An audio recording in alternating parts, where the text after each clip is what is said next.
not having a fantastic Saturday night, or things just did not end as well as you had hoped. Welcome to Mopar Chat Late Night Edition. The late night edition of these chats, so to speak, are typically going to be a little bit more candid. There's not as many people that are going to be on the live chat during some of these, so I can spend a little bit more time on questions if you have specific questions about modding your Mopar. If you do not want to talk about Mopar stuff, that's fine too, because Mopar Chat will probably start to morph into Motor Chat here fairly soon. So at any rate, that's going to be more of a what's coming later on. But real quickly, for some of you guys, I wanted to make sure that y'all are up to date as far as different stuff that's going on with my car. And I like doing these live chat formats because I don't have to be as polished. Not that I'm very polished at all in any of the videos that I make, but the interactive nature of the video seems to be a little bit more fun in general. So at any rate, hey, ET Racing's in, one of my fellow insomniacs. I like it. Check it out. I love it. So here's the thing. I want to talk to you guys about the brake pads that I put on the car. So for you guys that may not have been part of the last live chat, I have decided to go with the brake dust mod. It has been driving me absolutely nuts trying to keep the slingshots clean on this Hellcat. It is a nightmare. So what I did is busted out the tools last night, threw on these Power Stop Extreme Z26 pads. Anyway, I showed them in the live chat. I installed them at that. I have installed them at this point, and I got to tell you guys some kind of interesting things. I mean, how interesting is it to swap out brake pads, right? Pretty boring job. We all do it. It's just kind of one of those things that you do when you know how to work on cars. It's just one of the tasks that you take on board. The interesting thing about doing the freaking pads on this car, though, Zapsen said headed to Vegas in 3 weeks. Time to get on the plane with his brother, man. Let me see how the schedule looks, man. I would love to go to Vegas. Last time we went to Vegas, we had a damn good time. So, yeah, absolutely. I might need to take you up on that. Little bald guy over here needs a vacation, for sure. But always good seeing you, brother, or hearing from you, and hopefully see you soon. But I'm getting back into the pads. Let's see. Oh, wait, hold on. Let me get into this. Michael Johnson's asking, have you figured out what is going on with the video quality of your streams? It still looks crazy, but it says 720. I don't know, man. I don't know what's going on with that. I don't know if it's a service issue. I don't know if it's an internet thing with, who knows, man. Lately, it's actually, my understanding is it's been fairly decent, but if it starts to suck, let me know. But should be pretty good tonight. Ryan Zapp's coming in with a thumbs up. I like it. ET saying Sean raced the Scat Pack Friday, terrible DA headwind, got a 1220 at 114. I know, he got a hold of me and was letting me know, hang on, I got to get this fan going because it is raining as hell out here. Yeah, he was up against a nasty headwind, but he did have his best mile an hour, which is good. We just got to get him some better DA and get him some, we got to get him some seat time and get that manual transmission thing worked out. So stoked to hear some positive, stuff coming from that.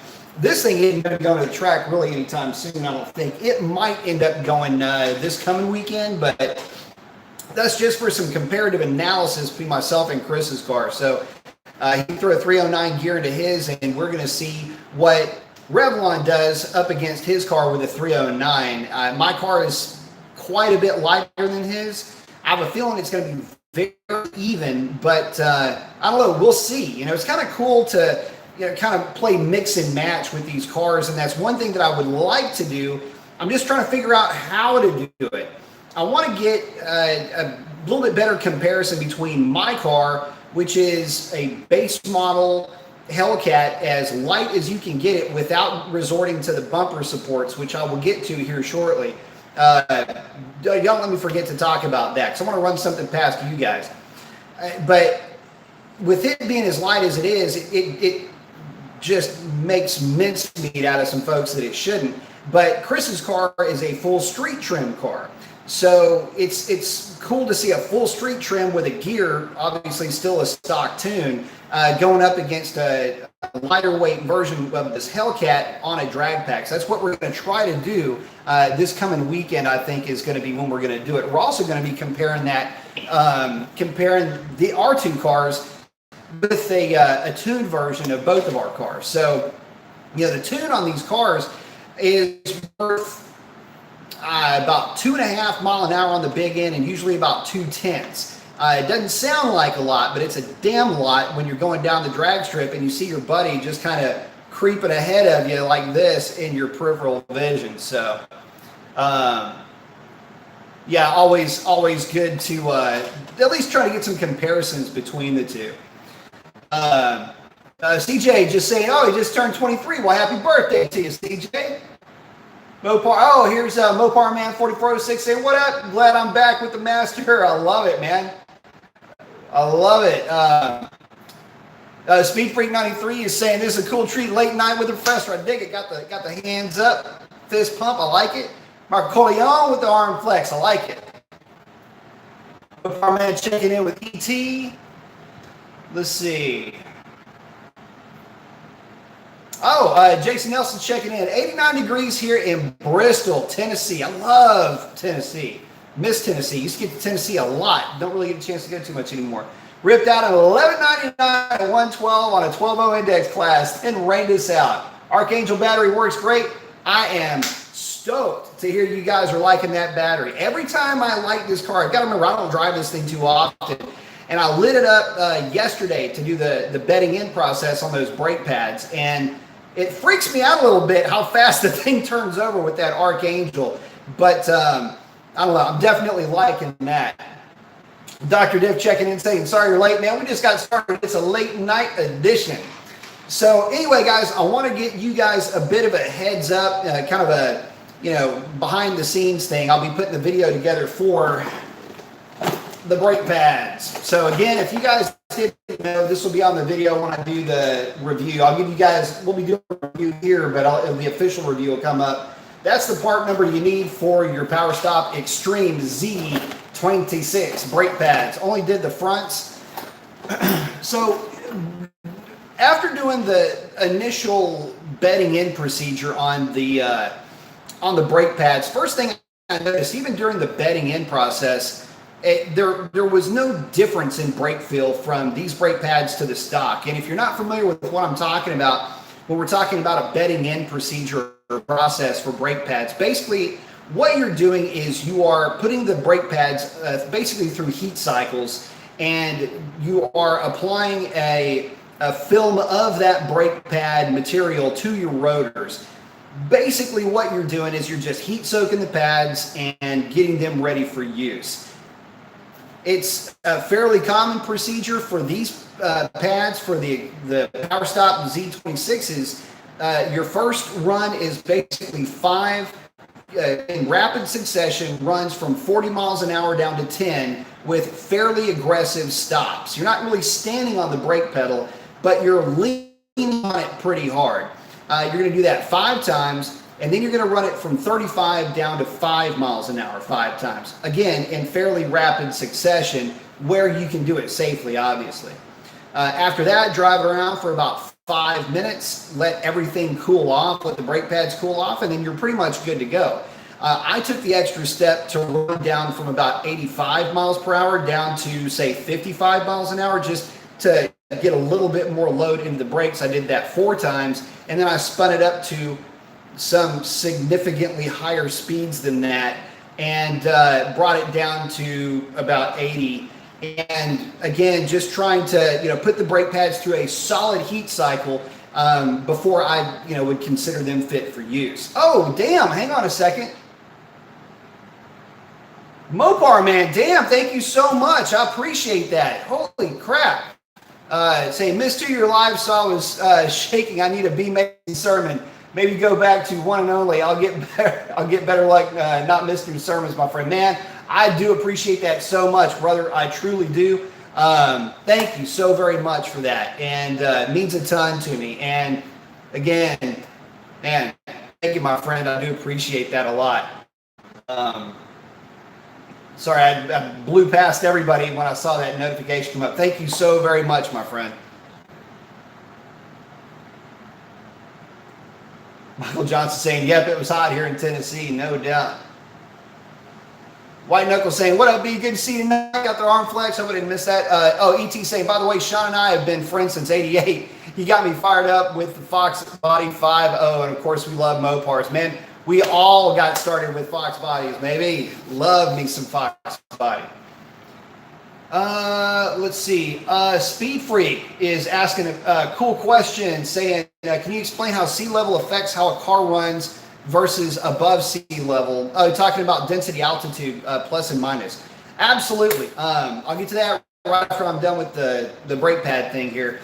Anyway, long story short, again, this will be in the video coming up, but the brake pads didn't act any differently than the stock pads. And the thing that I wanted to address is that there were some guys that were saying, well, there might be, some fade issues with the Z26, and that they, some of the effect of, they just weren't, in panic stops, they weren't very good. And I can assure you that in hard stops from some significant speeds, they didn't really have any issues. They didn't fade. They didn't do anything. They didn't do anything other than what you would expect a brake pad to do in a performance application. So, am I happy with them? A little bit too early to say that, but I mean, so far they're acting like normal brake pads, with one big exception, and that the damn wheels are still clean after going out and kind of beating up on these brakes for the better part of about 30 minutes. Again, no fade, no issues, hauled it down great from low speeds, hauled it down great when they were cool, and hauled it down from higher speeds as well,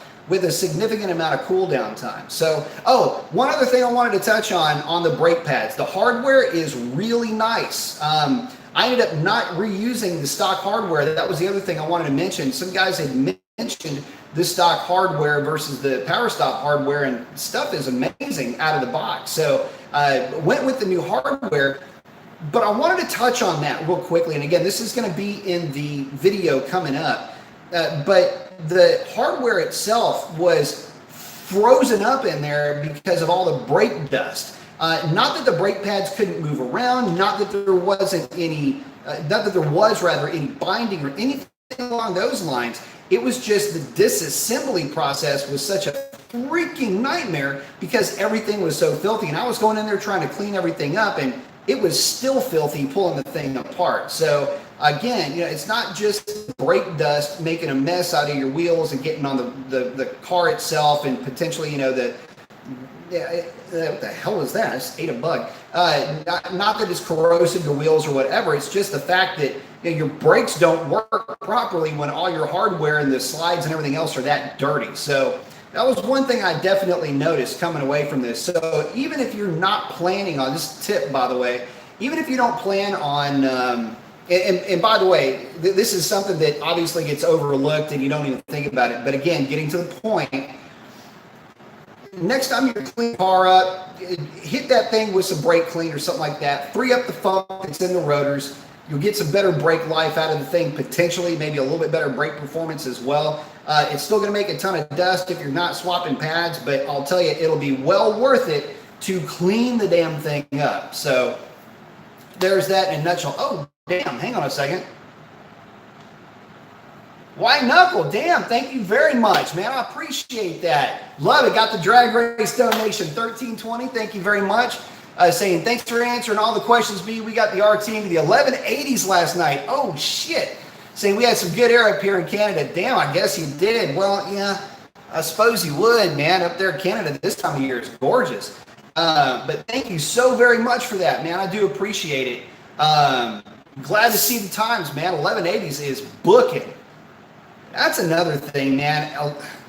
Love 11-second cars. They're always such a blast, both on the street and on the drag strip.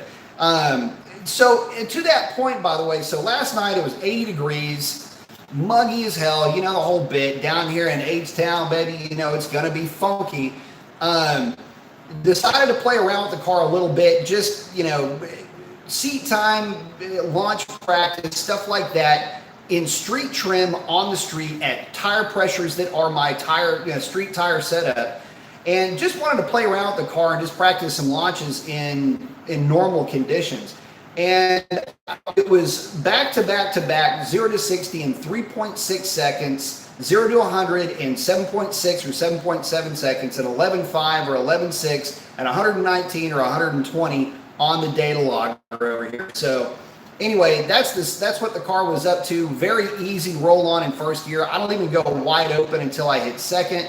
I'm at about 70% throttle in first gear. It'll shift into second, go to watt in second. It'll haze the tires through second, shift into third a little bit early, and that's exactly what it does every single time. And believe it or not, that funky ass roll in shift pattern, short shifting out of second, early shifting out of first, always seems to work the best on the street. I know it's counterintuitive, but this thing's making a lot of power, and it wants to light the tires up pretty much in first through third, or at least into third. So anyway, that's what I was up to, playing with it, and I was having a lot of fun on the street with mine last night. It is a little bit of work, but it's still a lot of fun. But thanks, guys. I really do appreciate that so much. Sorry, we're getting a bit of an earthquake here. Oh, CJ saying YouTube channel Foxcast Media that does Coyote Swap Fox Body Mustangs on a daily basis. That would be sick. I would love to do that. Mopar Man saying, you're always welcome, B Mason. You and Racer X are the channels to be. Man, I do appreciate that. Thank you very much. I know he does too. He's a great guy. He's a close friend of mine. Love his videos.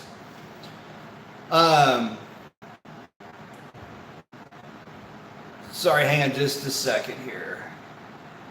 I mean, I can explain how sea level affects how a car runs. Yes, I can. From an engineering standpoint, this is coming from aviation mechanics, basically. And for every 1,000 feet of elevation above sea level, you will lose 3% of your power and torque capacity. That has to do with air density, period. That's just less available oxygen. And I know it sounds kind of weird, but it's a very easily calculated amount of power that you're going to make based on the actual physical elevation that you are from sea level. This is what, if you ever, not to give you too much of a boring story, but one of the things that I've done in my life was I was a docent at the Hiller Aviation Museum, and I specialized in vintage engines, warbird engines, civil aviation engines, early civil engines, early warbird engines, developmental engines, all kinds of stuff from very, very early on, from the Wright brothers and the Wright engine through the Hall Scott, which is an amazing engine, by the way, from the design in the late 1800s, was a working model in the early 1900s. Anyway, huge hitting engine, valves about that big around, cylinder about this big around. Anyway, overhead camshaft, mechanical overhead camshaft at that, mechanically driven as opposed to chains. Basically had a shaft from the crankshaft to the camshaft. Anyway, long story short, I'm getting way off topic here. But anyway, the 3% per 1,000 feet is a known value. Then you get into density altitude. What density altitude takes into account are atmospheric conditions, because the horsepower is rated, let's say, at the older SAE spec would have been 60 degrees Fahrenheit, 0% humidity at 0 altitude. That's what your old SAE would have been calculated at. If you go 1,000 feet above that, in altitude, you lose 3% of that power in practice. If you're in a lower barometric pressure, that's the other thing that comes into 29.65, I think was the old barometric pressure. If you're in a lower barometric pressure, then you are in effect raising your altitude, because the higher you go in altitude, the lower the barometric pressure will be, because you don't have as much atmosphere above you weighing down on you. Air does weigh something, and gravity attracts it. So there's that to consider, your barometric pressure. The second is temperature. The higher the temperature that you have, the less available oxygen that there is for the engine to consume. So again, Lower barometric pressure with higher temperature is going to give you a lousy density altitude. And it's the density altitude is just describing a comparison between a known set value and the density of the air that you are walking around in at that particular moment, at that particular altitude that you are literally standing at. So density altitude can vary. In other words, the conditions can vary. What you feel, how hot it is, how cold it is, does not equate to density altitude, or at least to the air density. So let me explain what I mean by that. Let's say you're in Houston and you are at, in essence, zero altitude. You're at sea level for, purposes of conversation. A density altitude of, say, 2,200 feet is going to be a hot, fairly muggy evening or day, basically. Your car's not going to cool off as well. It's probably going to be in the mid 80s. Humidity is going to be about 80%. Well, if you are literally standing at 2,300 feet above sea level, and your density out and your DA, or your actual DA is 2,200 feet, then what you will be experiencing is a day where it's basically 60 degrees outside with fairly high pressure. So it's going to feel like a really nice day. Two completely different environments, but they will have the same density altitude. And in those conditions, the car is going to run cooler. It's going to be cooler outside. And so, it's kind of difficult to correlate the two exactly, but it's really all we have to have a comparative analysis between what a car runs, say, in Houston on a nice cool day versus what a car may be running in, Kansas on a hot day, for example. You have to be able to adjust for those altitude corrections, and that's where that comes from. So the short answer is, for every 1,000 feet that you're above sea level, you lose 3% of your power. There you go. Talk about going around your ass to get to your elbow. Let's see. ET Racing is asking, have you ever heard of anybody running 12s at 106 like Sean did on our channel with his 93 Cobra with 355 Flowmasters, Mach 1 and 5/8" shorties? Yeah, we used to do it all the time. We used to take stock Cobras and stock LX50s. Now, I haven't seen how everything went on the channel yet, but I can tell you we would strip them down,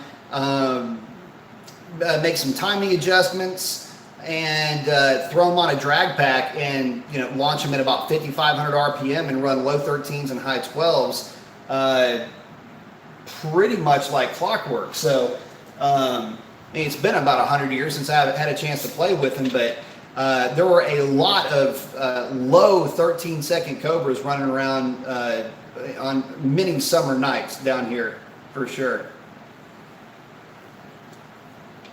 Be surprised what you can get out of those cars, by the way. I might have had a throttle body. I'm trying to remember all the things that were done to it.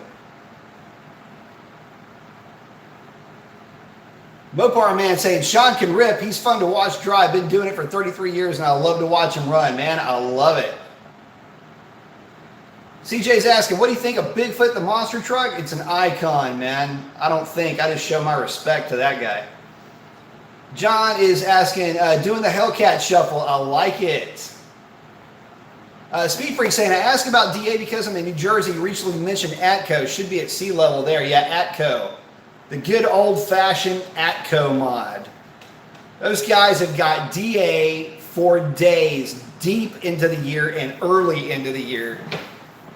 I know we've got some good DAs down here in Houston. When our DAs are good, we're the best, but damn, those guys have got it made. Let's see. Bob Fish is saying, so go to Death Valley for hero runs? No, exact opposite of that. Let's see. Oh, let's see. Mopar Man, aka One and Only, and ET are going back and forth. Let's see. Oh, ET saying, cool. Him and I run our channel. We have been friends since '88. He raced yesterday. Missed third gear on his best 60 foot. Oh, I hate that, man. Hate that. Ex-doctor saying, just hit the track in San Antonio yesterday with a friend. This 5.0 full bolt-on CJ manifold, stage 3 cam, E85, could not get into the 11s. Has driver mod DA or what? Trap 118. Oh, damn. We're trapping 118 and he's at 495 wheel. Let's see. Hang on a second. Let me get back over here. I like it. So EG saying adding to Dr. Schnitzel 80 degrees and 85% humidity. Saying he ran a 12 flat without cams at 120. I like that. The new 5.0s are sick. Sick to death. And I keep saying, man, I love the new 5.0s. If I could have one of each, I certainly would. You know, if a lot of what's funny too is that you get a lot of, you know, back and forth between the Chevy guys and the Ford guys, and obviously Chevy hates Mopar like you wouldn't believe. But y'all, all the Ford guys and all the Mopar guys could usually get along pretty civilly. It's kind of interesting how that works out.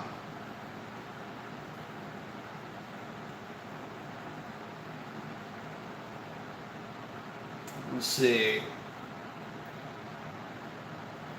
EG's saying ran a 12 flat without cams at 120. He said, but that day was 50 degrees in October. Yeah.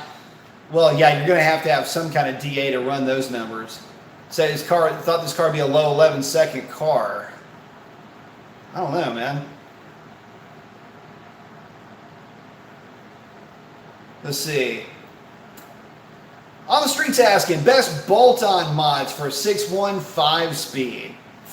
Well, we're going to have to do the, well, let me start off by saying this.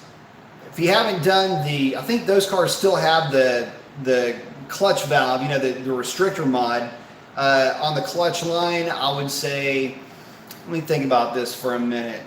Maybe a throttle body. Don't worry about long tubes. A tune will certainly help. And it just depends. I mean, that's really about it for bolt-ons. The good thing about the 6.1 is that they will actually respond well to long tube headers. So I would say, yeah, maybe some long tubes, if for nothing else, to get a little bit more torque out of it in the bottom end. They're not going to help you a ton in horsepower, but they will help a little bit more in terms of gains over the 6.4, just because the cam profile, it's a little bit more of a traditional low profile in the 6.1 versus the 6.4. So, you know, you've got that working for you. The typical stuff. I mean, it all works pretty well on the 6.1. Main thing is, you know, get a tune on the thing. Easy to tune because it's, well, number one, you're not going to worry about the transmission tuning, and two, you don't have to get your computer unlocked. So it's even that much easier. But those would be the things I would change on it. They respond well, and you can actually have a lot of fun with the 6.1s.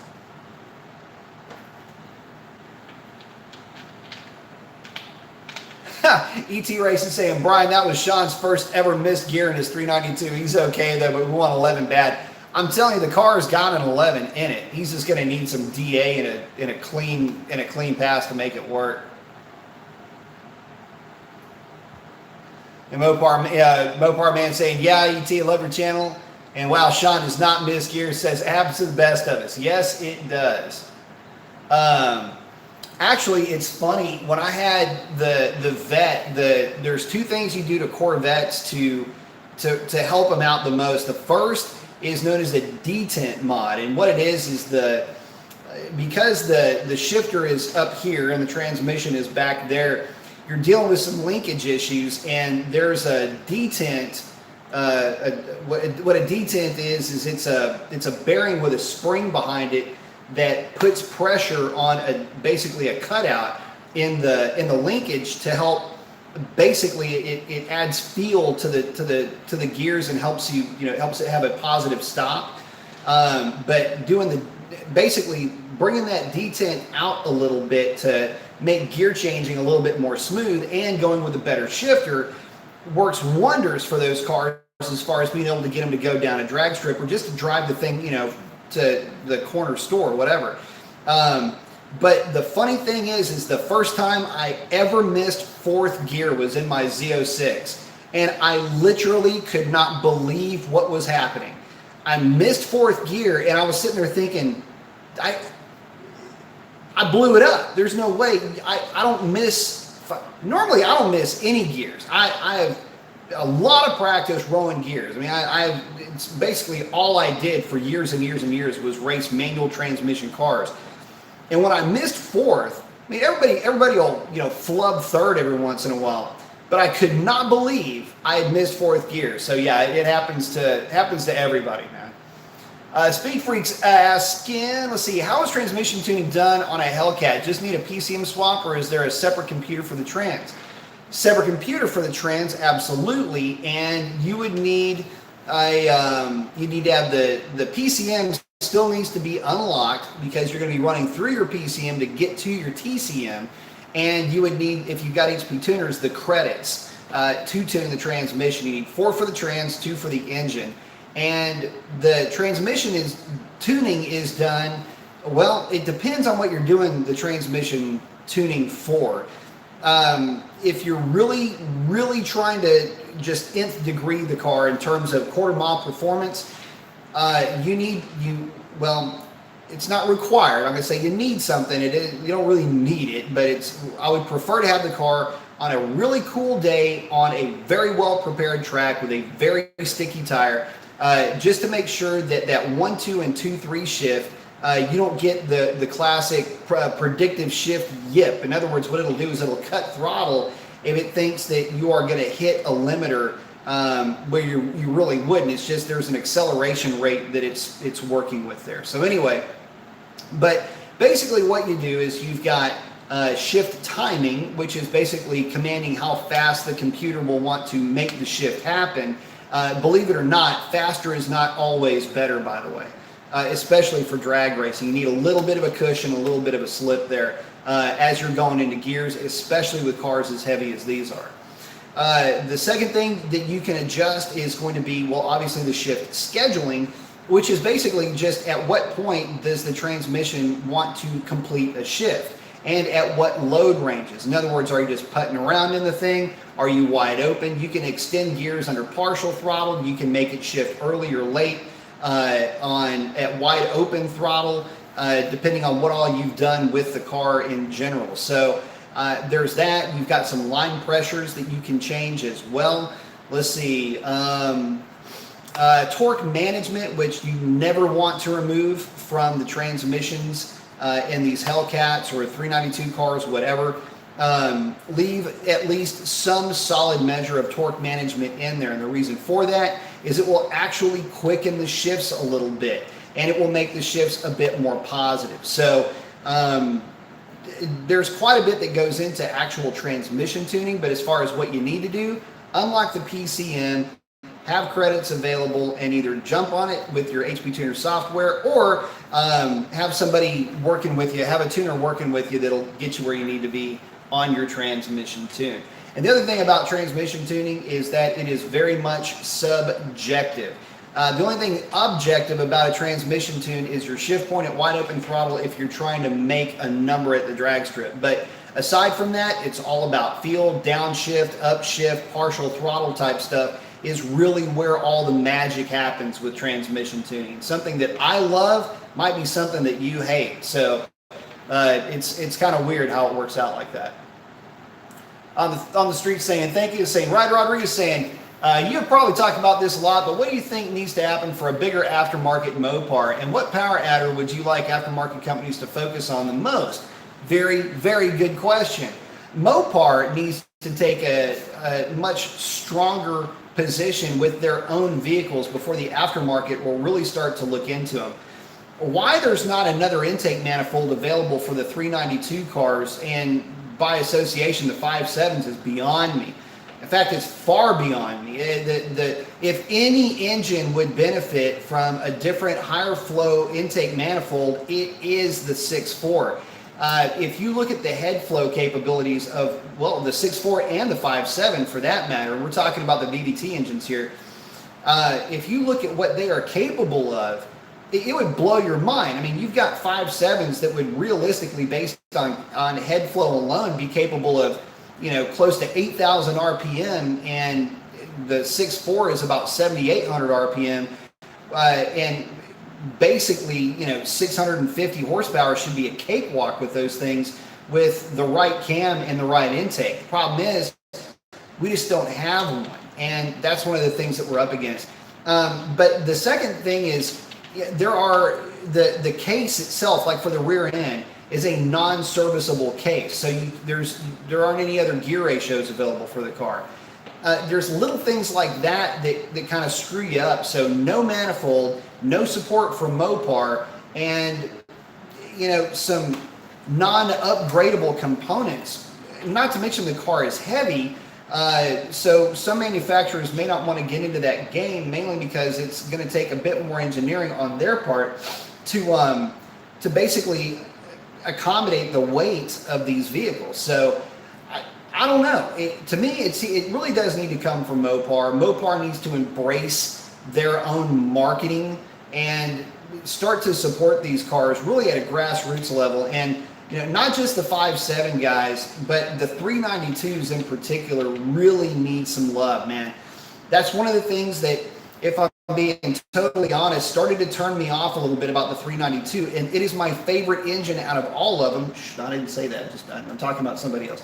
Anyway, it's my favorite. It's my favorite of the Hemis as far as the NA Hemis, period. And it's just a shame that there's not more out there, that there's not more support, and that I don't know. I think at this point I would say not as much interest, but there would be a lot more interest if there were maybe some intake manifolds that were available. I can put a camshaft together that would, sing one of these things up to about 7,500 RPM. Obviously you would need to run a 370 gear, even with the 8-speed, to take advantage of that, but that's not that big of a problem. And I think that you would really start to see some guys start to have a little bit more fun and some more success with these things.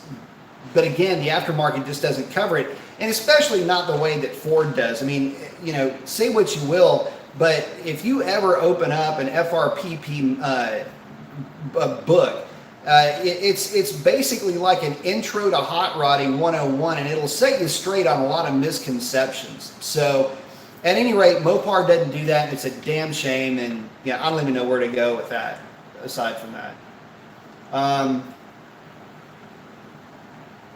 Let's see. Jamie's asking, Brian, I know you recommend Hellcat lifters and a cam swap, but is there an aftermarket lifter you recommend as an alternative? Johnson is okay, but I don't like using Johnson lifters, mainly because the Hellcat lifters work perfectly, and the anti-pump up, or the limited travel, I should say, Johnson lifters are fine. It's just that there's a certain level of a buffer that I want with the Hemis, mainly because, well, you don't need a lot of the more exotic parts.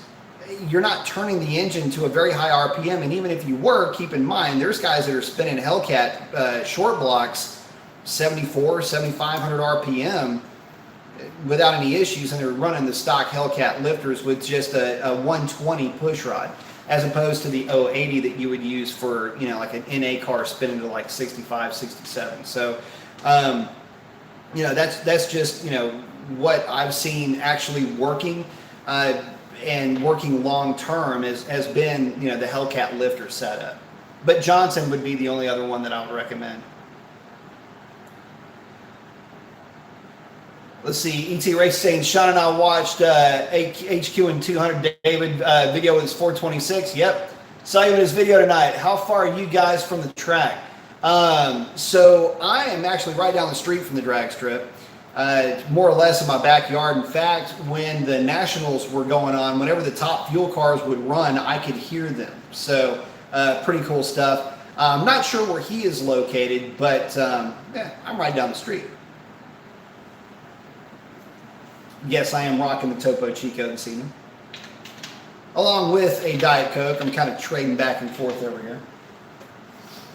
But, oh yeah, sorry, getting back to the brake pads though, I guess, my driving impression, again, this will be in the video, the driving impression, couldn't really tell the difference between these and stock. They both had good initial bite, didn't have any fade from higher speeds. had no stuttering or any oddities or anything like that at lower speeds.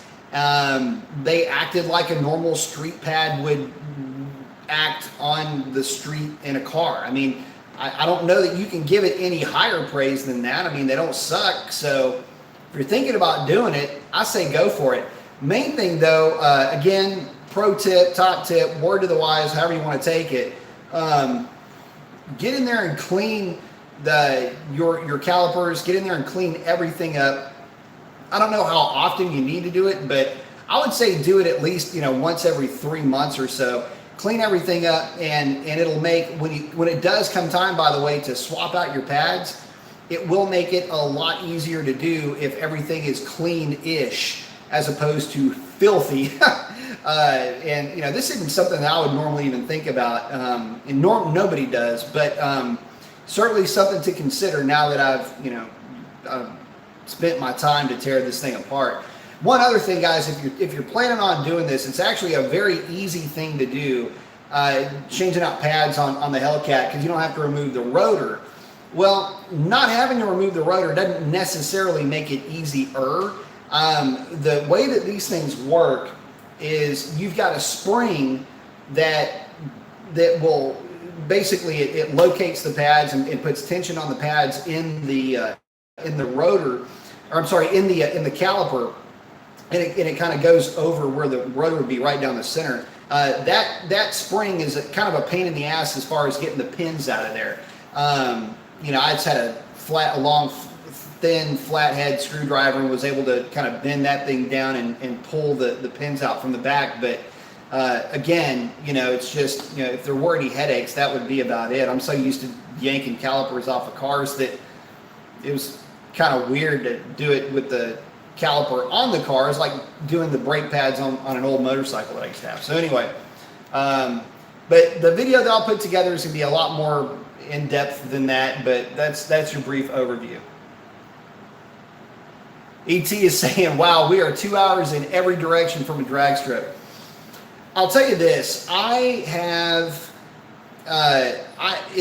almost become jaded when it comes to going to the drag strip, because I'm able to get down there, get a few passes in early, and basically call it a night whenever I want. There's that good part about being close to the drag strip. There's no downside to it. It's just one of those things where when you're up there all the time, you get to know everybody, and going through tech, you're talking to folks that are also getting to the track early. So there's kind of a sizable group of us that'll meet up there, like right as the gates are open. We get in, get the cars tech, start cooling them down, set tire pressure, and just basically call it good after that. And we'll go out there. We're typically, I'll be the first group of cars going down the drag strip. I'm typically that very first group. I'm either the first car going down the drag strip or the first or second group of cars going down the drag strip.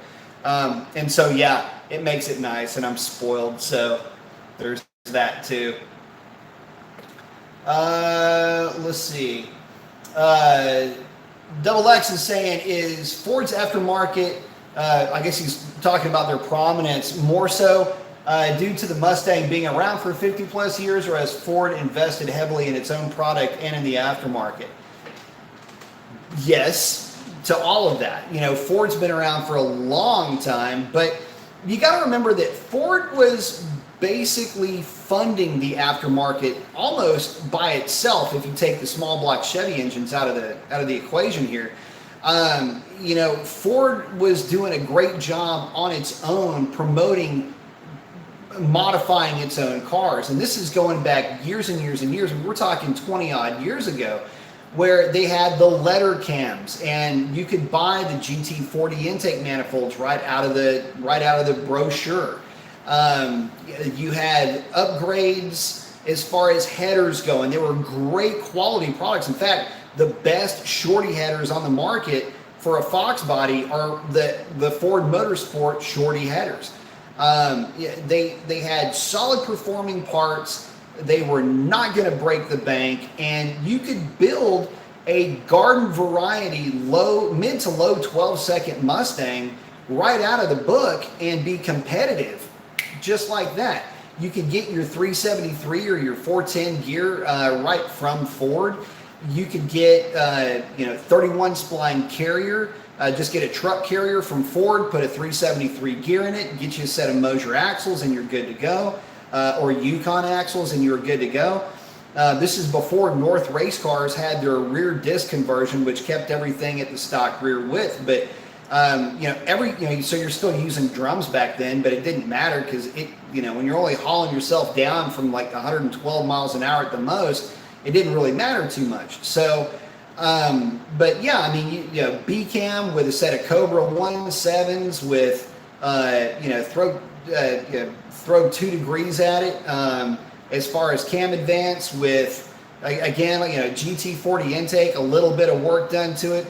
Keep the tubular up there, 70 millimeter throttle body you can buy out of the factory, or use the Cobra 65 millimeter throttle body, keep everything Fomoco. Fomoco headers with no cats and drag pack. That's a stock airbox with a K&N drop-in to keep it clean looking, because nothing would outflow the drop-in on that car with the air horn taken out of it, of the stock airbox. And you've got a car at that point with ET7E heads that would run in the 12s. If you went GT40s, you were damn near running 11s. In fact, there are a lot of ET7E cars running 1250s, 1260s with that exact setup right there. So, but yeah, I can almost, there was one point I could damn near recite that entire catalog.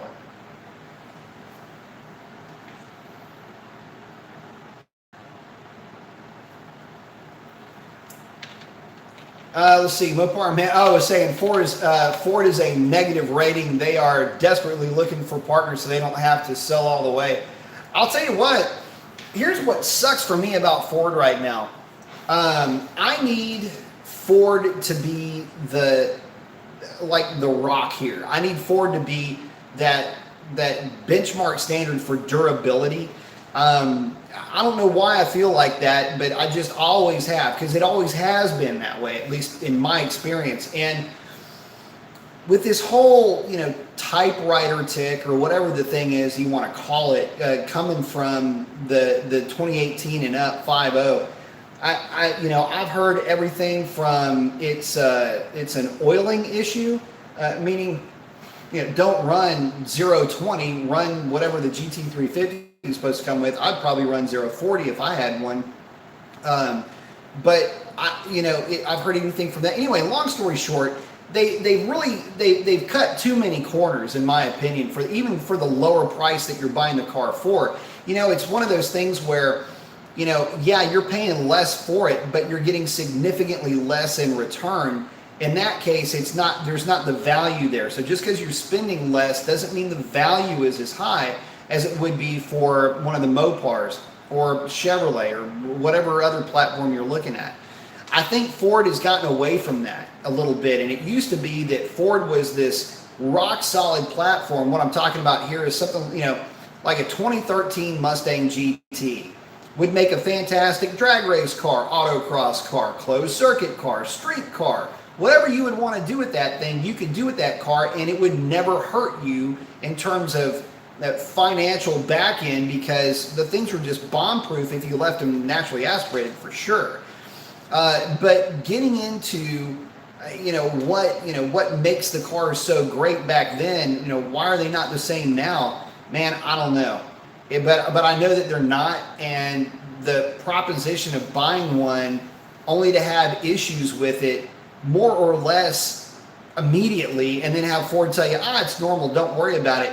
When there are so many of those cars on lots right now that are buybacks, man, I got an issue with that. So I don't know. I am pretty bummed out about Ford right now. Hopefully they get their act together and get something fixed, or do whatever they need to do to sort things out. It can only help them with the GT500, which is upcoming. I don't know of a lot of people that are going to want to switch over either with their GT350s, or if they're going to move from like a 392 or a Hellcat or a ZL1 or a 1LE or whatever they're going to have to the GT500, with all of the problems that Ford's been having leading up to the GT500's release. I don't know, something to think about there. Mopar Man saying direct connection back in the day was great. Yeah, they were, man. Saying I don't think I ever needed a 440 part, 340 parts, or Roadrunner or Charger part they didn't have. And see, that's the thing. I've been saying that on this channel for a long time. Freaking A, please bring back direct connection. Direct connection would be perfect. Why is there a scat pack for the 5.7 and not a scat pack for the 392 cars? And when I'm talking about scat pack here, I'm talking about the actual scat packages. You had packages called the, oh God, let's see, Mopar Man, you'll know which one I'm talking about, man. You had the, they had cool names like the Stunner or something like that. You had multiple ones. You had one that was an appearance package, one that was a performance package, one that was a gauges package. The shutdown package, I think, was one of them, which, by the way, is the name of the rear seat delete. It's actually, I guess you could call it part of a scat package offering, although it's only one, and it's called a shutdown package. I believe it's what it's called. Anyway, it's kind of late and can't remember all these things, but anyway, that is the cool thing. I mean, they back in the day, the scat packages or direct connection, not only did they give you the parts that you needed to be competitive and to be successful on the drag strip and on the street, but they marketed it well, and they wanted to be a part of you having fun with your Mopar, and they wanted you to be out there enjoying the car and singing its praises, because if you're having a good showing on Friday night or on a Sunday night, and you're successful on a Friday night or a Sunday night, or at least if nothing else impressive, then you will be selling those cars on Monday through Friday. So that, to me, always, I couldn't understand why they didn't bring that back with the introduction of the modern Hemi, especially when you started having cars like the Challenger coming out with the new 5.7 and with the new 6.1. What a perfect opportunity to revive that, and they never did. And it still, I don't know, it bums me out, because, and I got to thinking about that. Was it because there weren't that many two-doors that had the Hemi in them? Oh, wait a minute. There's only one freaking coupe that has the Hemi, and it's the Challenger. Everything else has 4 doors. But you can still have a 4-door hot rod. Just scat package the hot rod, or scat package the 4-door cars and make them a hot rod. I don't know. It's just little things like that that I just, as somebody that loves the hell out of Mopar, that grew up loving Mopar, wish that there was a Mopar to love when they were of age, so to speak. And now that we've got them back, bring back the whole thing. Don't just bring back the car, and don't just market it with a bunch of rock and roll and tire smoke. Support it. Sorry, got a little bit long-winded, but that's what these after-hour shows are for. Let's see. Double X is saying, would you rather boost a scat pack or just get a Hellcat? What does the scat pack need to be reliable under boost? What the scat pack needs to be reliable under boost is to be traded in for a Hellcat. It just needs to be lifted up, Hellcat driven right underneath it. That's what you need to do. That is always going to be my stance. It has nothing to do with the fact that the Hellcat is Hellcat and the scat pack is a scat pack. If you pick up a scat pack for a song, or if you are past your if you're past your warranty period or whatever the case is, and you want to throw boost on a scat pack, I like the E-Force supercharger. Believe it or not, a lot of folks kind of pan on that. It's a 2650 rotor pack in that E-Force. Definitely not something to be messed with. Now, granted, the tune from the factory is pretty soft, but that's the only thing soft about that kit. It's actually a very thorough, very well-engineered kit. Now, that being said, ProCharger, if you want to make a bunch of horsepower, is the only way to go. The only problem with that is packaging. It's just not as clean of an install as a root style supercharger would be. But here's the thing. Unless you have got enough money in the bank to fund a new transmission, I would probably argue that if you're going to spend the 12 grand that it's going to cost to buy the supercharger, have it installed, have it tuned, to put the right fuel system in the car, by the way, not just rely on a booster pump. To do all of that, you could take that same amount of money and put that towards a Hellcat that already has the fuel system, already has the internals to be able to manage the power, already has a far more robust transmission to work with. And yeah, there are some things about a Hellcat that are maybe not as fun, like the 262 gear or whatever the case is. But let me tell you this, a stock Hellcat, we've already proven that a stock Hellcat can run mid-tens consistently in a very density altitude set of conditions, anywhere from negative DA all the way into hell, we were running 1170s in, what was it, like 1800 foot DA. We were running 1170s, 1180s like clockwork. So I mean, you've got a car that spans mid to high tens right out of the showroom on just a drag pack, stock, nothing else done to the thing. I don't even know what else to tell you. I mean, do the same with a Scat Pack and I'll be rightly impressed. I will say do the same with a Hellcat and I'll tell you that's about what I would expect. That's kind of my position with this. Now, would I ever talk somebody out of boosting a 392? Hell no. They're a lot of fun on a little bit of boost, but again, the 392, you got to be careful with it on boost. The Hellcat relies on boost to make its power, and it's designed that way. So that's where I'm at with that. Get a Hellcat.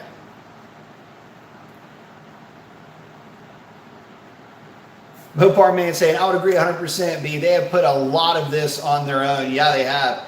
Ford needs to wake up years and years ago. Yeah, I know, man. It's killing me.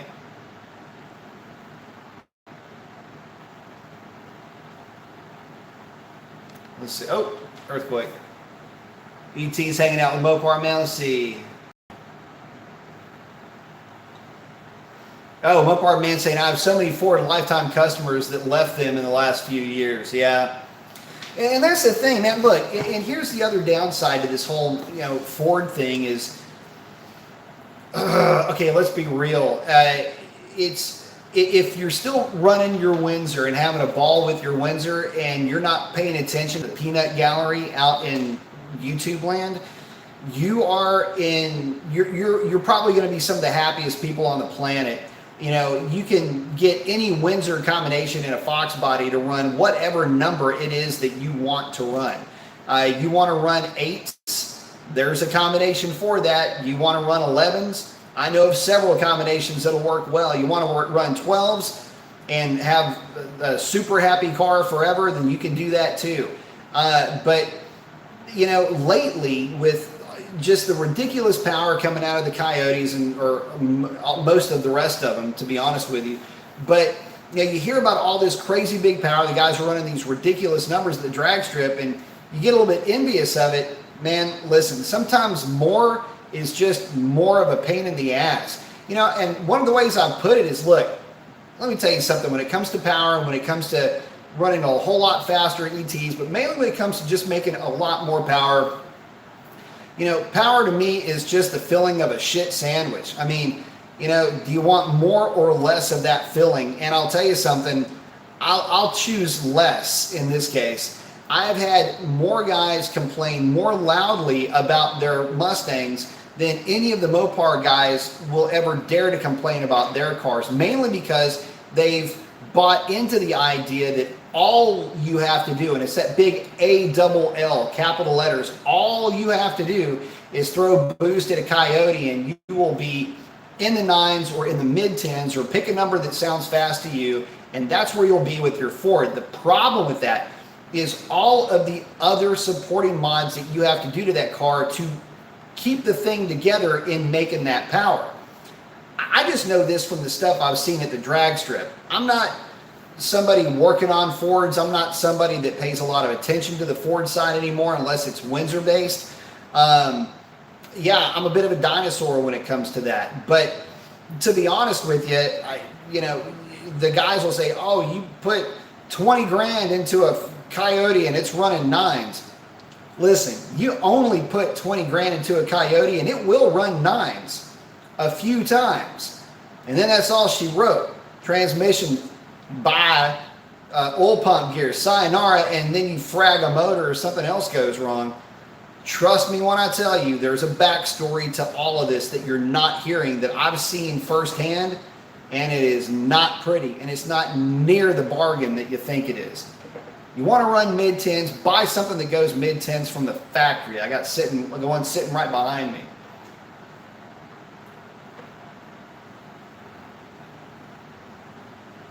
Hey, Tony, saying my sister may be giving him the green light on a 1320 Challenger they have out here. Thoughts? I tell you what, you get a 1320, you're going to have to buy a drag pack for it, and you are going to flipping love that car. I promise you. It's everything that I kind of wish my Challenger would have been early on. So, yeah, there's that. Plus, I mean, it's a solid mid 11-second car from the factory. There's nothing to complain about that. It's a fairly rare car, too. They're not selling like you'd think.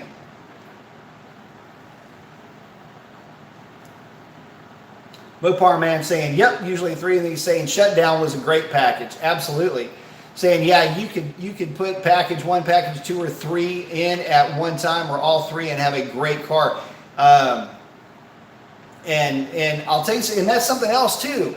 So that's the other cool thing that I didn't mention. And Mopar Man, thanks for reminding me about this. You basically, what you did, you could buy the parts and install them, cool, or you buy your car at your Dodge dealership, and then they take delivery of your car, they wheel it off into the service department, they do all the tuning, they get everything sorted out, get the thing shaken down for you, and then hand it back over to you completely sorted out, ready to kick ass the minute you take delivery of it.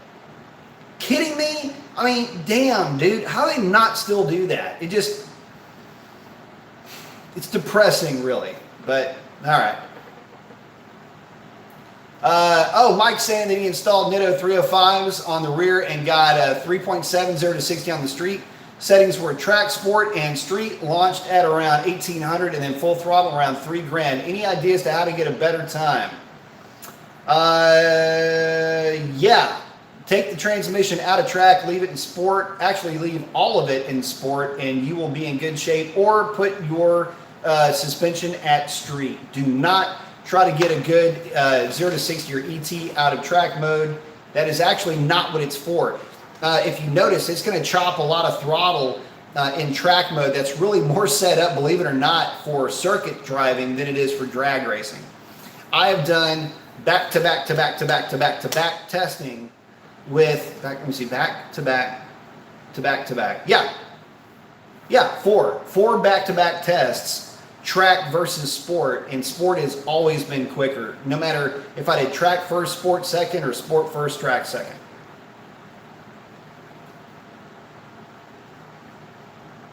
Mopar Man's hollering out at Barry. Let's see. Ripped is saying, I have a ProCharge 6.1 SRT8 on 10 pounds of boost with a 6-speed. That's actually a lot of fun, a very fun car. And an 8-speed Hellcat, and I have to say, ProCharged cars just do not feel as fast. And I'm not saying they are not, though. Okay, I'm going to say something to that point. And for any of you guys out there that have ProCharged cars, this is life, okay? I mean, I've been around these things for a long time. I've driven every single combination you can think of. The ProCharged cars feel slow compared to the Hellcat, because you don't have the initial hit out of the hole. Unless it's like David's car with a 426, a very well sorted out 426, I might add. It's got one of my camshafts in it, very good rotating assembly. Everything is top notch on that car. He just has a small blower on the car, and he's still running pump gas. So, you know, you got to give some credit there to him. But that combination is the only one that's going to feel like it's got any real punch. That's just the nature of how those engines are going to work with, that's just a centrifugal supercharger for you in general. So But comparing a Hellcat to a Pro-Charge car, centrifugal supercharged car, is simply not fair to the Cinti car, because you're with a positive displacement supercharger, I've got displacement on demand. I mean, if I want 10 pounds of boost, all I got to do is go young and I'm on it. It's there. 10 pounds of boost instant whenever I want it. You got to wait for it with the centrifugal supercharged cars. I mean, the best you can hope for on a stab at any RPM below 3,500 RPM is about 3 pounds of boost. Difference between 3 and 10 pounds of boost is humongous when you're talking about how that vehicle feels to drive, and just the overall sense of just the richness of the driving experience and how that car feels underfoot. Mopar man saying, I see you get frustrated too. Man, I have called and bitched about the direct connection stuff. Was told in March of 18 that we could see something by 2021. We shall see. Man, fingers crossed. They got to bring something back there. It's driving me absolutely crazy that they don't have it. Let's see. Ripped is saying, so I just got some Mickey Thompson ET Street Drag radials, 305/35, a one-piece drive shaft, good idea, and a diff brace. Do you think that the BMR arms is something that I need before I go to the track? You don't need the BMRs to take the car to the drag strip, as long as you've got a decent track that you're going to be running on. The BMRs are actually better on the street than they are on the track.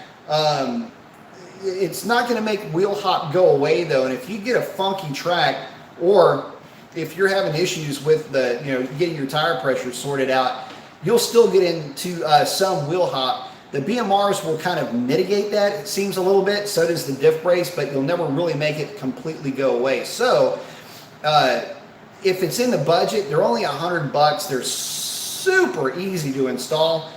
Man, I say go for it. Go ahead and pick them up, get them on the car. I haven't heard of any issues with those on the Hellcats. We ran them on the Demon. The car seemed to do great with them. So, we had them on the Demon basically from word go when it was stock. Did great at the drag strip, did great on the street, not any extra noise, and I actually like them better than the Spawn units. So take that for what it's worth. But yeah, I'd say go ahead and get them on the car. It's better than having the stock ones. Are a little bit flimsy. I still have my stock ones on the car, but probably at some point closer to this coming season, race season starting, it'll probably get a set of BMRs.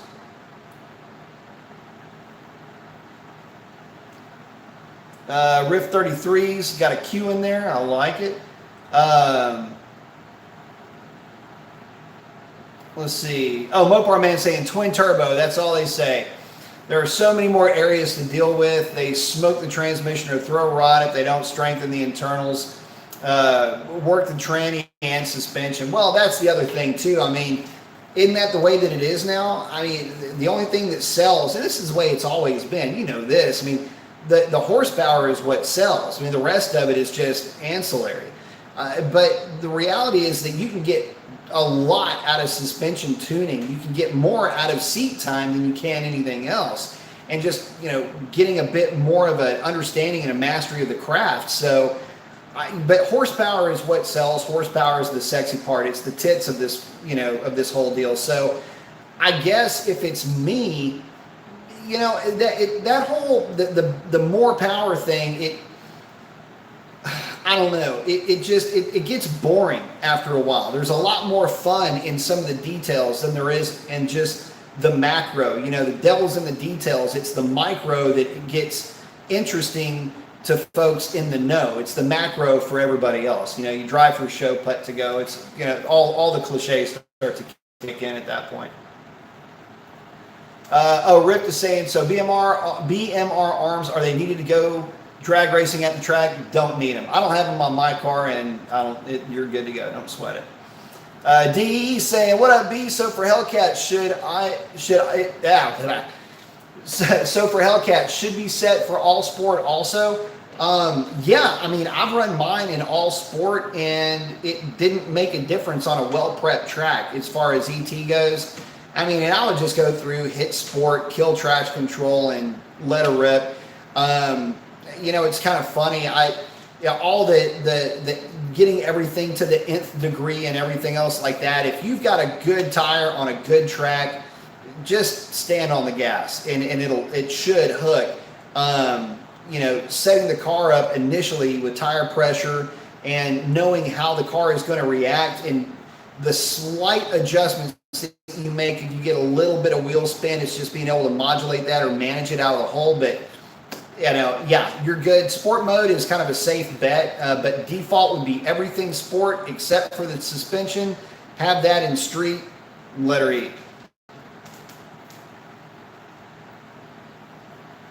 Mopar man saying, I'm with you, brother. Frustrating. Been a Mopar for my 33-year racing life, and I have called way back from the Daimler era to a few months ago.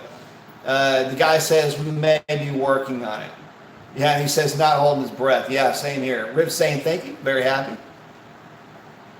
Frankenstein is saying, any suggestion to cut my ET? I ran an 1170 at 122 in my 426. A5 stock stall, a few suspension mods. DA was 1836. Well, let's take a look at this. Let's pull this apart a little bit. Yeah, so we got ran an 11.7 at a $122. That's a lot of mile an hour for an 11.7. You got enough mile an hour to run low 11s at least. Sounds like your 60 foot sucked. Even with an 1836 DA, at this point, DA doesn't matter. If you got 122 miles an hour potential, then, I mean, that's an 11.2, 11.1 right there without any real issue. Maybe not a 1, probably 11.2, 11.3. I would say you're going to need a drag pack or some tires to really be able to take advantage of that thing. Not sure what gear you're running, but I mean, you're still running the stock stall, which might be hurting you a little bit, depends on the cam profile. But that being said, let's work on traction first and then worry about the stall after that, because you got mile an hour to cover some pretty decent ET. Let's see. Mopar man saying that was 2 months ago, was told in 2018 too. Man, we Mopar guys will be coming out with everything. I've been talking to guys too, man. At one point I had offered to be a test mule, because, you know, my Challenger was what it did. I mean, it was a test mule for the shop for 392 stuff.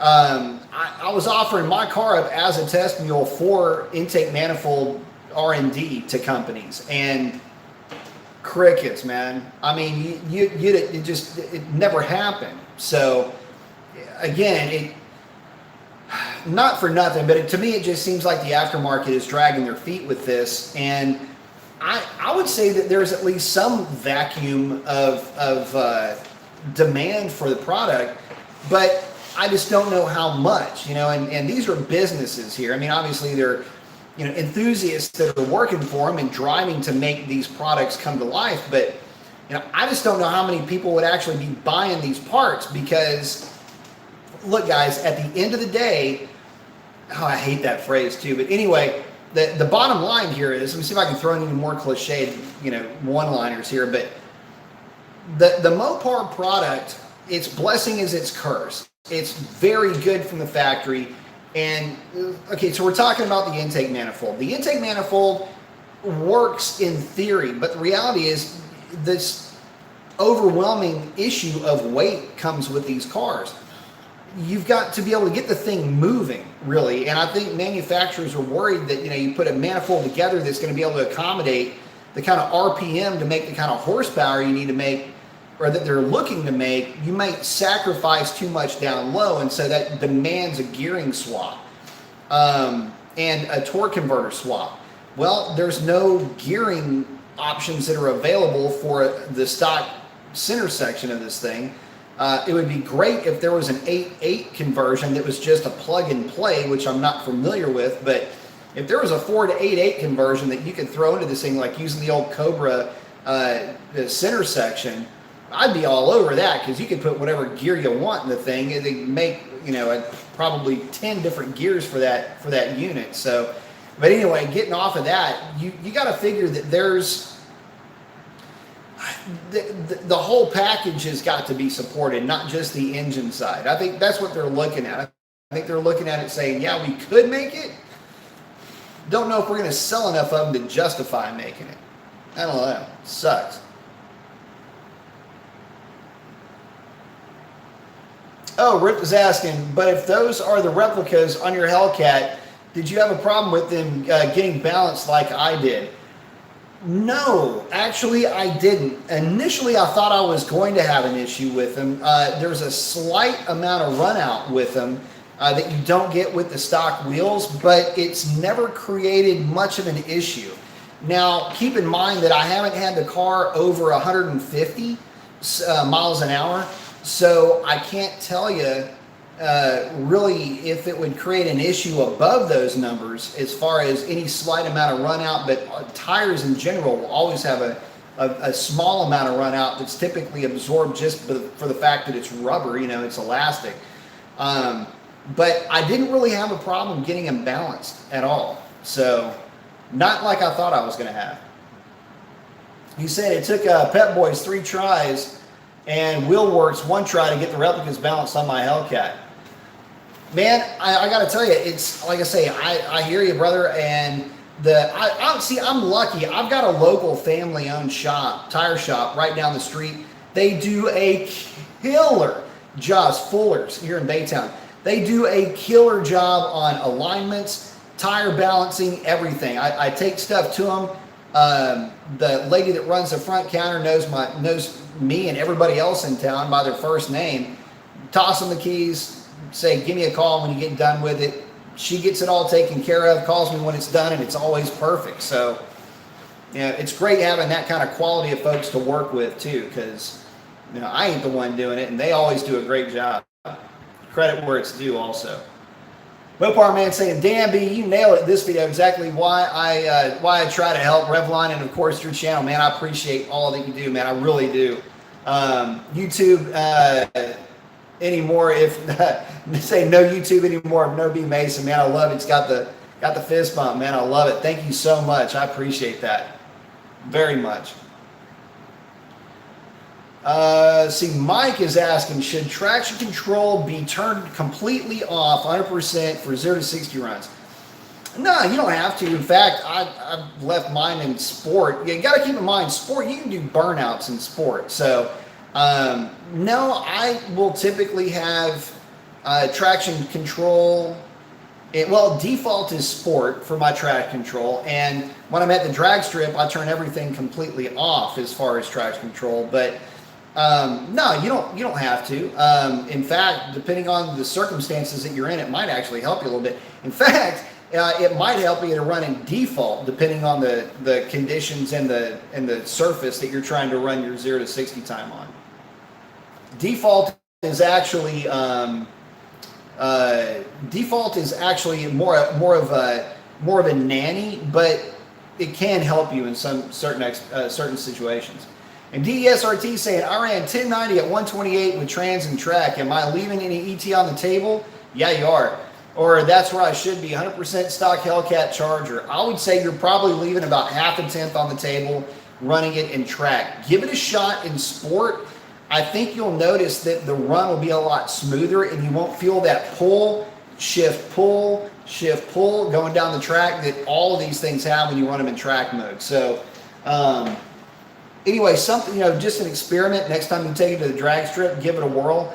I noticed at least half a tenth every time I switched it from sport to track, and that was back to back to back to back runs. Not one time was track quicker than sport. Now, I've had some quick runs in track, but it was never quicker than sport. I like driving the car around on the street and track because it is a little bit more aggressive with throttle, but I've gotten to the point now where I either just drive it around in default because, I'll just don't double bump the SRT button. Or when I do double bump the SRT button, I've never gone in and changed anything away from the settings that I have it for the drag strip. DSRT is saying, thanks, brother. Got the thumbs up. I love it. Saying I'll give that a shot next time. Yeah, give it a shot. Let me know what you think. Like I say, I've never had any luck. And in fact, I'll take that a step farther. I, with the 392, I didn't ever like driving the thing in track mode initially. My car had a problem. How do I explain this? One of the reasons why I wanted to get into transmission tuning with my car initially with the 392 was track mode was unusable on the street with that car. It was real jerky and the drivability just sucked. And that's why that's really what spurred me on initially to start looking into tuning, was this glaring fault that I perceived anyway with the 392 with the Challenger. Let's see. White Knuckles got a great question asking, what are the benefits of running a 15-inch drag pack compared to a 17 on the Challenger? Well, first off, the 15 is going to be lighter in general. So there's that to consider. But that doesn't necessarily mean that it's better. It's lighter typically, not because it's a 15-inch wheel, but because in general, Weld, who you're going to be buying your wheel from probably anyway, those wheels are a light-duty wheel, and they're straight aluminum. And although they're good enough for drag use, they're really not durable enough for street use in a car that weighs as much as one of these. So yes, they're lighter, but they're nowhere near as durable. And I want to kind of go into this part of this answer thing here. I want to give you both sides when I'm answering, because I don't want to just say it's lighter and that's why it's better, or you get more traction and that's why it's better. There is trade-off here. So there's your wheels. Tires, on the other hand. So this is where things can get interesting. The cool thing about a 15-inch wheel is that it seems practically infinite, the number of tire sizes that you have with that 15-inch wheel conversion. So you can go 26, 27, 28, 29, or 30-inch tall tire with and probably almost any other size in between.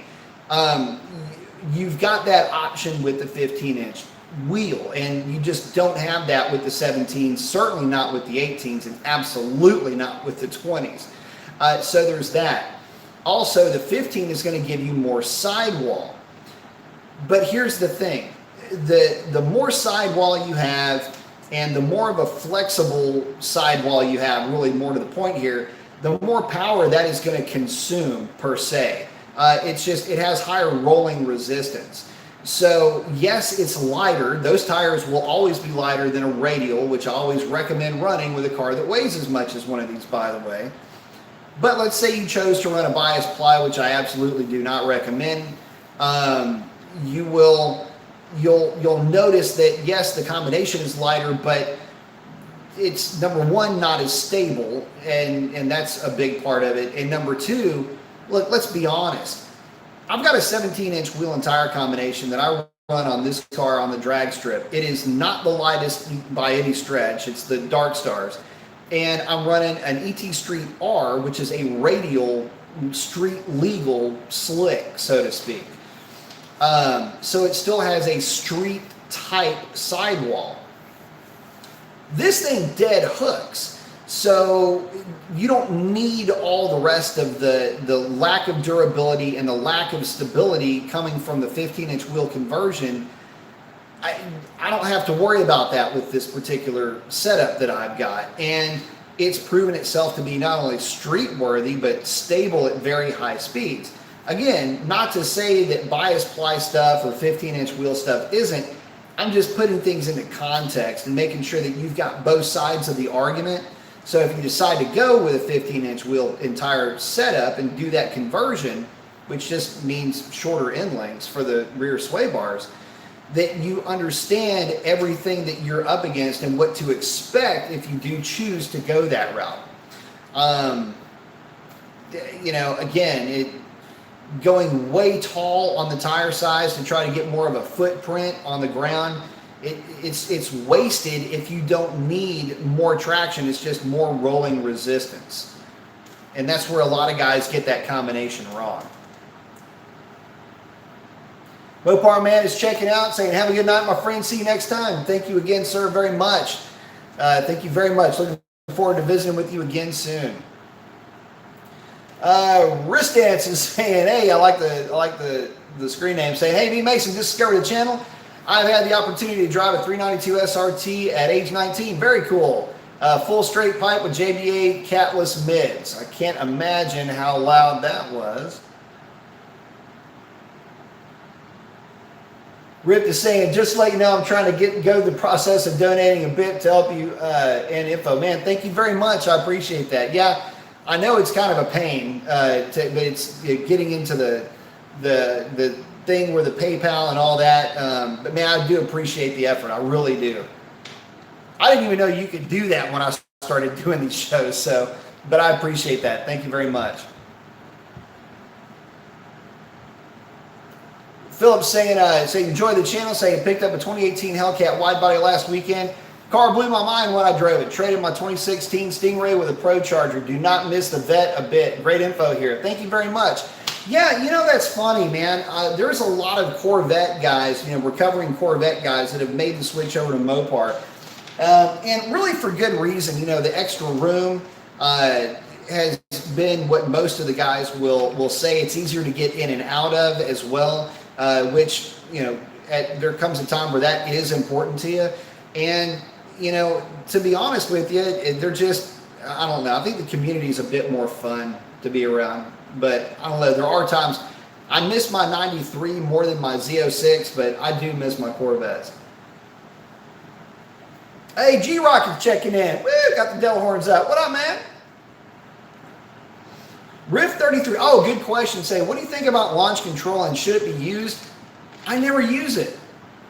I will forget that my car even has that feature. I don't use it. I don't see any benefit from it.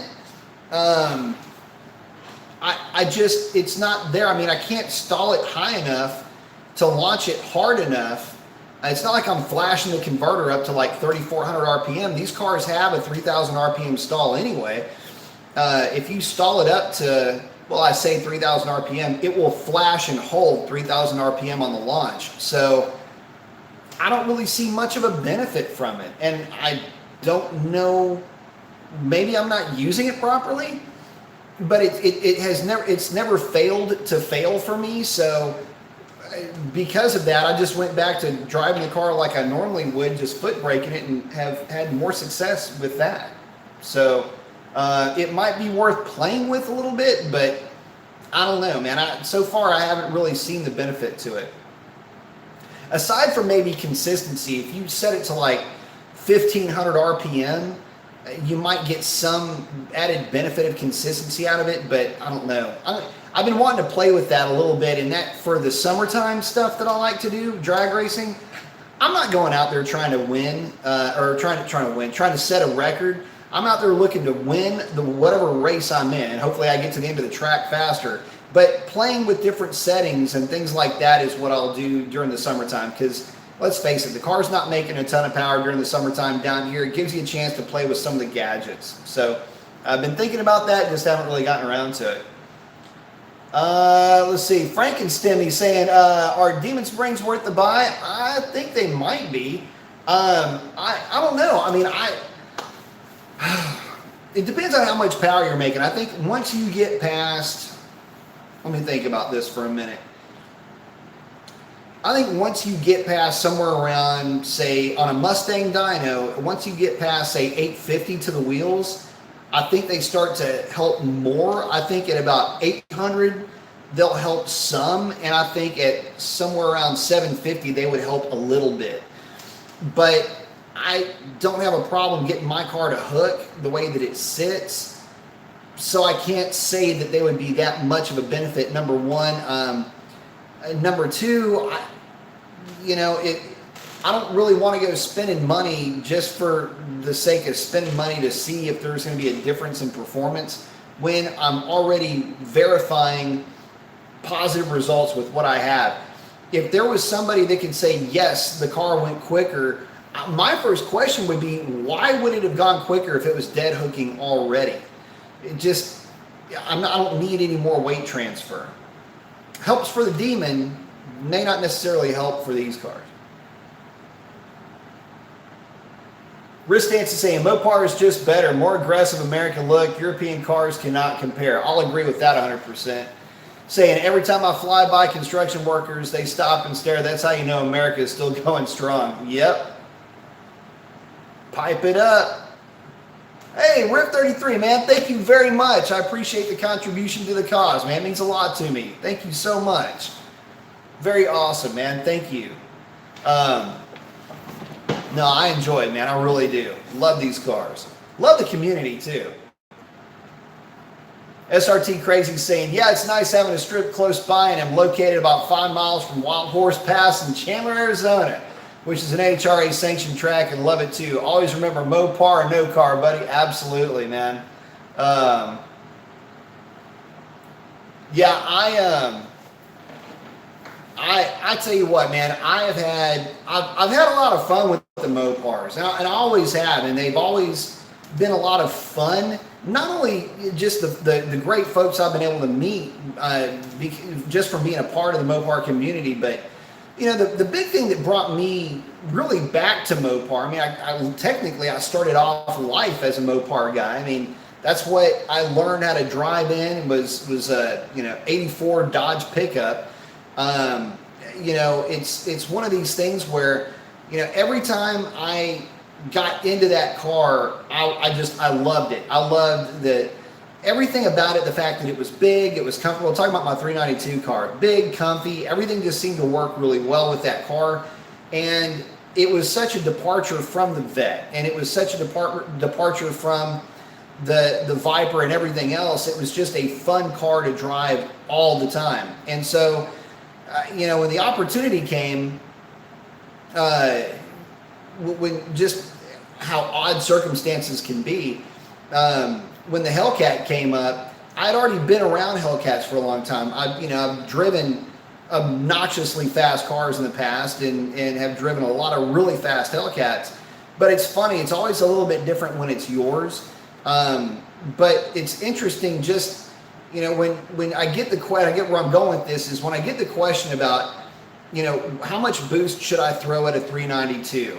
You know, at what point is it better to go with a Hellcat than it is to try to mod a 392? You know, I've already been down the path with a 392, and I can tell you what it's going to cost to get a 392 to perform the way that a stock Hellcat does at the drag strip. And where I'd like to caution folks on in modding the 392 is the 392 is already unimaginably good from the factory in terms of throttle response, torque down low, tip-in throttle, tip-in torque. Everything about that engine is so good, and that car is so lively on the street.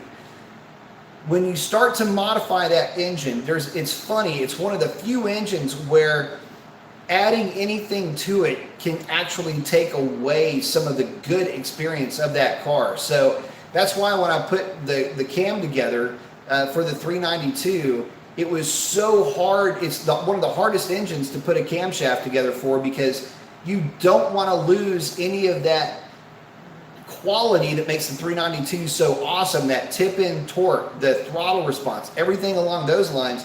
You don't want to lose that.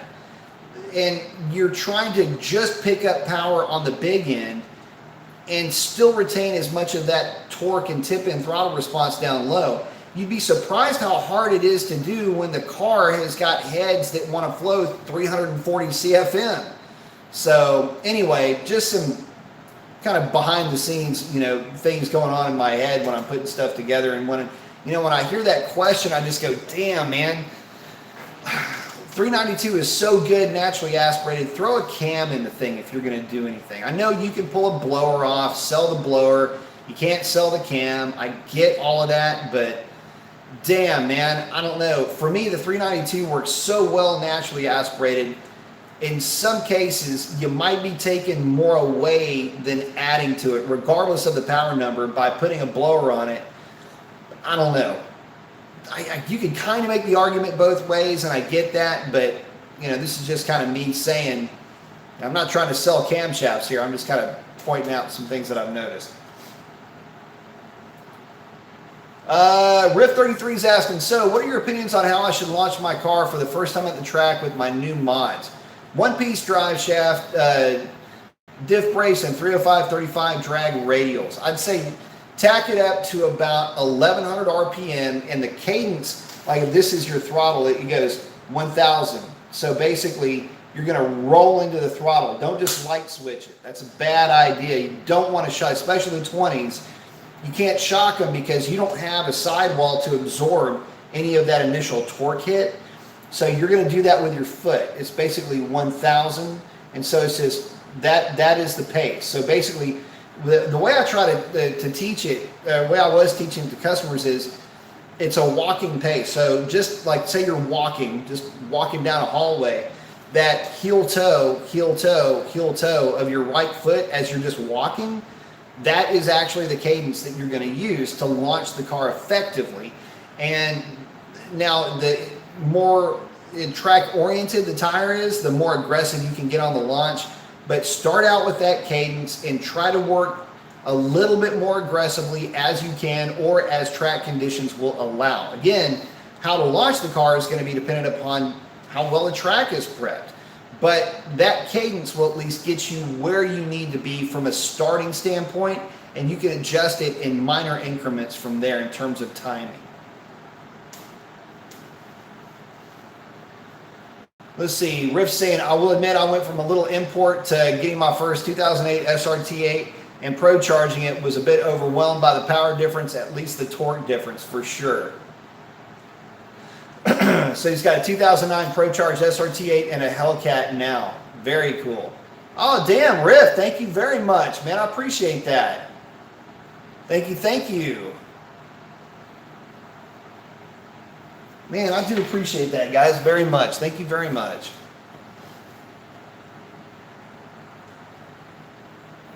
Donation to Project Revlon. Let's see, G Rockin' is saying, I've definitely got to get some tires on my car. Yes, you do. I took it to HMP a couple of weeks ago, and it either spun real bad or I had to bog it, but still managed to kick some ass. I love it. Absolutely love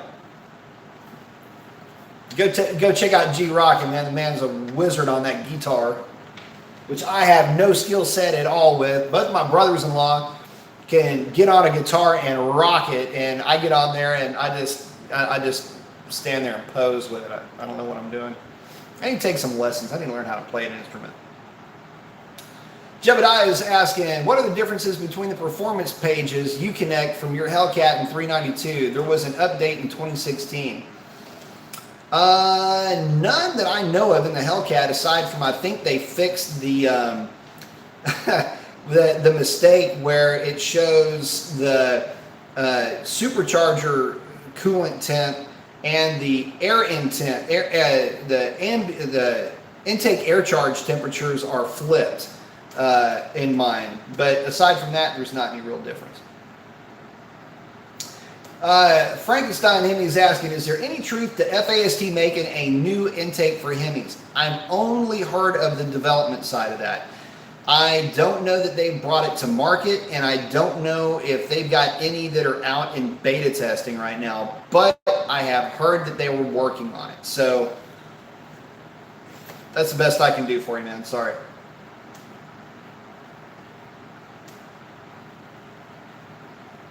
Rift is saying, with the last update to the Uconnect pages, it flipped the numbers from the intercooler temp to the intake temp, but they still have not fixed it. I'm not surprised. Mine still isn't fixed. Man, I don't even know what to say about that. You know, hey, Mopar, Uconnect, whatever. It's just a personality trait. But, yeah, it's still not right. But, shit, for these things, they're not even, they're using inferred values anyway on these cars. It's not like the 392 where you actually have a sensor and it's pretty accurate. These things, again, they're inferred values. And that's okay. It's cool. Don't worry about that, because it's known that they're inferred. And so if you look at the parameters in the tune, hot spark tables and things like that are all significantly elevated in the tune to accommodate that. So when you take the elevated base numbers in the tune versus the numbers that you're seeing in the gauge, it accommodates it. Don't sweat it. Oh, Rip is saying it still works in the center console though. Yeah, no, it's accurate in the center console. It's just not accurate in the in the Uconnect pages, but that's all right. I'm cool with that.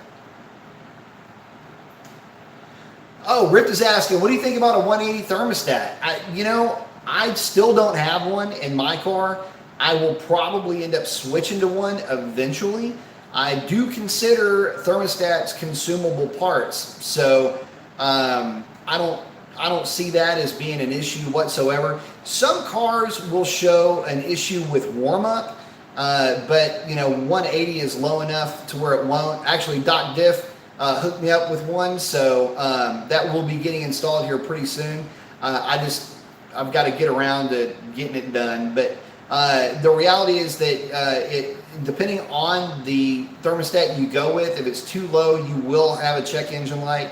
That's something that you have to go in and actually tune around. So, but that will be coming soon enough. That was a 160. But so getting back to what I was talking about earlier on in the show, talking about weight reduction and different things that I've done to the car. I am on the fence right now as to whether or not I should go with the lightweight bumper supports for this thing or not. The reason why I'm on the fence, number one, is the weight savings. You'd save about 18 pounds off the front of the car, and you'd save about 20 pounds out of the back of the car. Grand total, just shy of 40 pounds. Call it 40 pounds just for the sake of argument. So it's 40 pounds you're saving in the right area though. You're saving 18 of those pounds hanging out in front of the wheels. So that would be a good thing. And the 20 pounds out back, not really sweating that too much, but hey, 20 pounds is 20 pounds, 40 pounds is 40 pounds. I mean, you got to look at it like this, when you start to try to chase, savings of like 18 pounds, 20 pounds here, at least you're saving weight somewhere on the car, but I just don't know how much it will help. But cumulatively, it's a big deal. So I'm a little bit on the fence about going that route with this car, but I'm thinking I probably will. Number one, just to keep things kind of fresh with the car and keep with the, really it's the overall value of the car is, how quick can we get this thing on a stock tune? And then from there, tuned and, have a couple of other modifications done to the car. How deep into the tens can we get this thing basically on pump gas? That's the idea anyway. Or on a pump gas tune, maybe with a little bit of 100 octane thrown in there just for good measure. I'd love to be able to get a 999 out of it, but I doubt that'll ever happen. But it would take some obnoxiously ridiculous DA to get it there. But it's going to take some weight savings. And so last but not least in this whole weight savings extravaganza that I'm trying to put together for the car would be the bumper supports. The only downside to the bumper support is that any fender bender in a parking lot is going to basically wreck the bumper support. Probably wouldn't hurt the bumper. It's just going to, flex. But I mean, we're talking about the thing that supports it. Of course, anything high speed, you just don't have the bumper support there on the cradle. You're basically hitting the cradle dead. And my thought on that is, look, if I hit something hard enough to bend up the cradle, or bend up the bumper support, I'd probably jack up the cradle too. So, but anyway, those are the things that I'm looking at in terms of, where to save more weight with the car, where I can maybe pick up a little bit on that 60 foot, and obviously subsequently pick up a little bit more on the back end. But I don't know, we're not there just yet. Gonna need to save up a little bit more, and then when it comes time to buy them, I'll be installing those things, and I'll put together a video showing the mess that it takes to install the bumper supports. Basically, it involves taking the front clip off, the rear clip off, and buying up a bunch of freaking plastic rivets that are obscenely expensive from Mopar, but super cheap from Harbor Freight. I don't know, I just don't want to use Harbor Freight top rivets on this thing. But that's what I'm up to with the car right now. Rip is asking, also, what is your opinion of the throttle commander for the Hellcat, if not for the 09 SRT8? I actually like the throttle commanders. I've installed those on Mercedes and on BMWs, and they work great. I mean, they're just it's a potentiometer amplifier, so to speak, if you want to think of it that way. So that's all your throttle is. No, they're fine. I mean, it's kind of like it doesn't add any real performance, but it makes the car feel stronger when you're driving it. So there's that. Rich is saying, I would think the weight savings up front would be better. Yeah, I mean, it's still dead hooking the way it sits now. I mean, pulling 20 pounds out of the back of that car is not going to be the difference between it hooking and not hooking. But yeah, I think the front for sure. The rear, like I said, I'm a little bit on the fence about that. I might take the 18 pounds that I'll save up front. If nothing else, just because the car is a little nose heavy. That supercharger assembly, by the way, weighs right at 100 pounds, just for lack of, knowing an exact number. But I know the entire assembly is like 115 or 110 pounds. So anything I can do to pull weight out of the front of the car would definitely be a good thing.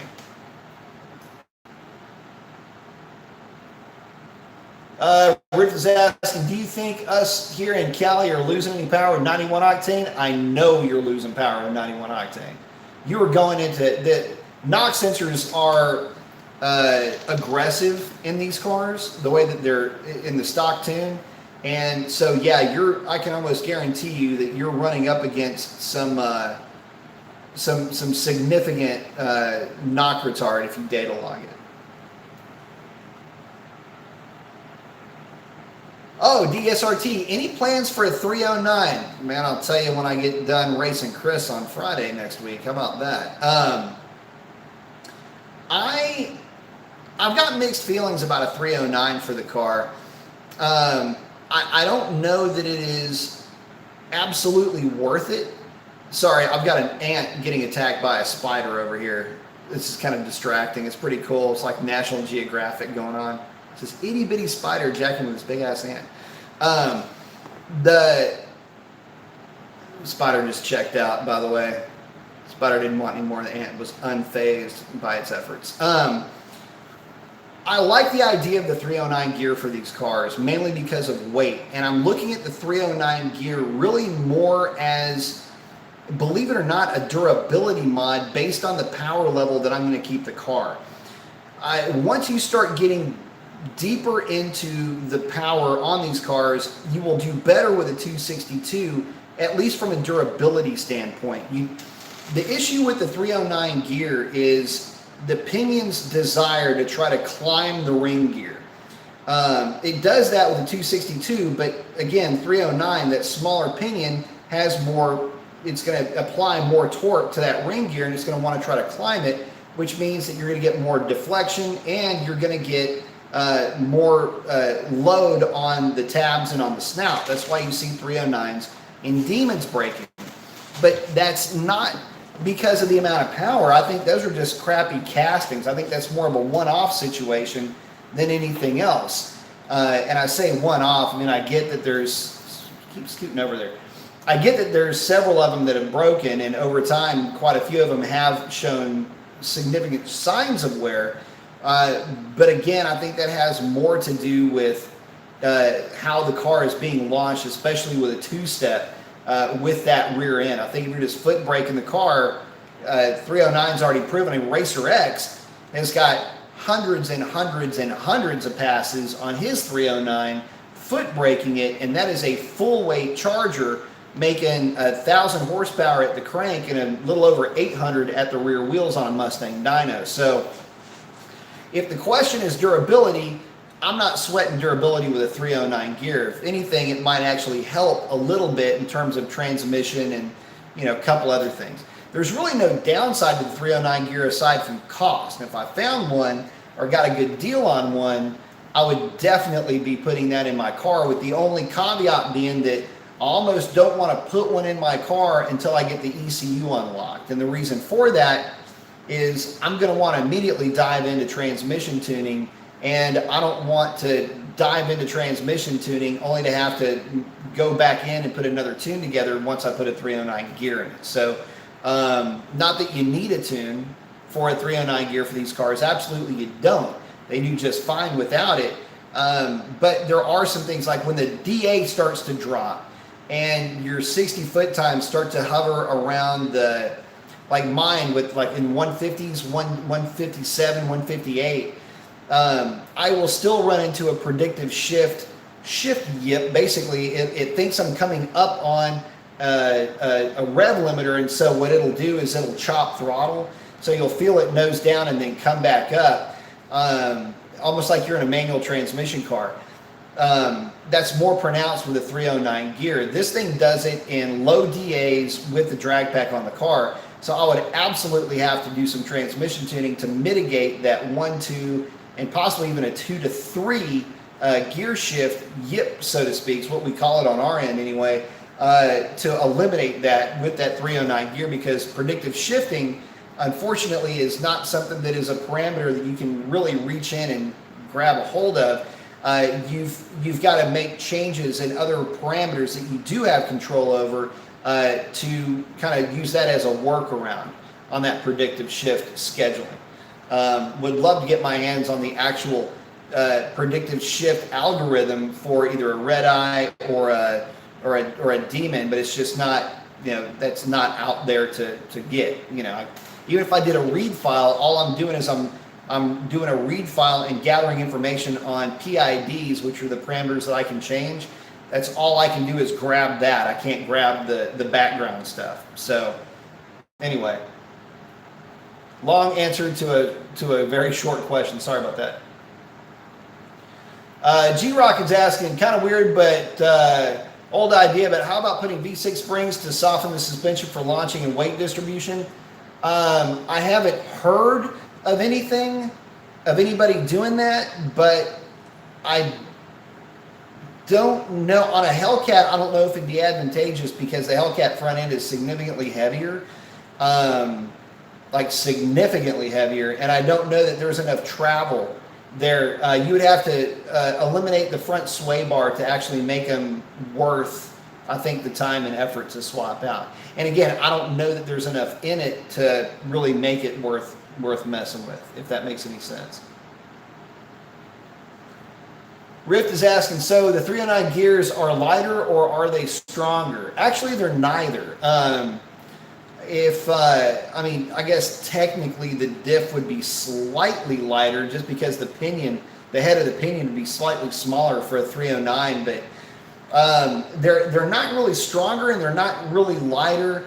It's better torque application because, it's higher gear multiplication, but the reality is that there's just not enough, I don't know if it's a benefit just yet for me, but I will say this: if I come across a good deal on a 309, it's going in the car. I'll just leave it at that.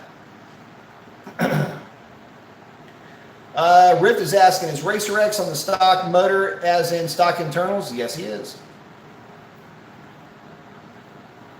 Rift saying, now that I got me a Hellcat, I'm just looking to get around 800 to 850 to the wheels. I know I will have to pin the crank. Yeah, in fact, if you want to get that kind of number, you would need to get Innovators West lower, and that would be a triple pin that you'll be having installed on that thing. And that's actually the balancer that I would recommend. I like, let's just say Innovators West is where I would stay. Jamie's asking, do you think there's any benefit to putting subframe connectors on the Challenger? Not really. These things are very torsionally stable, and unless you are doing quite a bit of autocross or closed circuit racing, I don't think that you would notice much of a difference.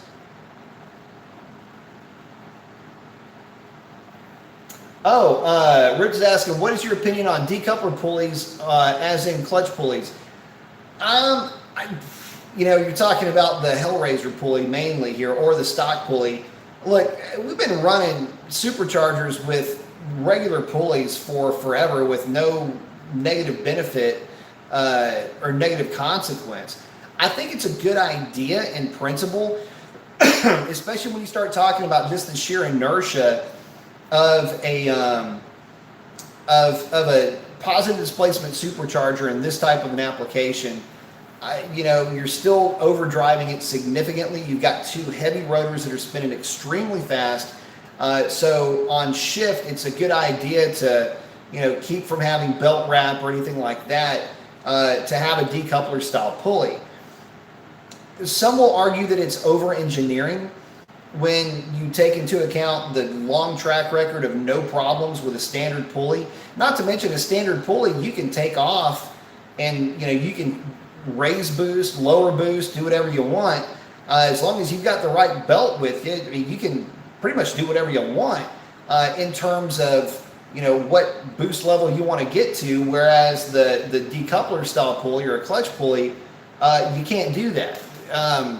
So you lose a lot of the things that makes having an aftermarket pulley like a Metco pulley on the car appealing, and you don't really gain a lot in terms of durability so far as I can tell. So I think the decoupling pulley thing it's really more of a feel good. It's peace of mind more than anything else. And I will say that it is less stress on the crank on shifts or under hard decel to have that decoupler pulley, but because there's no anecdotal, it's anecdotal at best, I don't know of any objective study that says that it is, in terms of longevity of the engine assembly itself, that it's better to have that decoupling pulley. It's just not out there. So hopefully that kind of answers the question, but yeah, I haven't seen that. Plus, there's been cars running around with supercharged applications that didn't have decoupling pulleys for a long, long time. I mean, Lightning, anybody? So GT500, I don't think. Oh yeah, GT500 did have a decoupler, I believe. Anyway, no, it didn't. Anyway, there's a lot of them that haven't had it, and you don't necessarily need it, but it does make you feel better.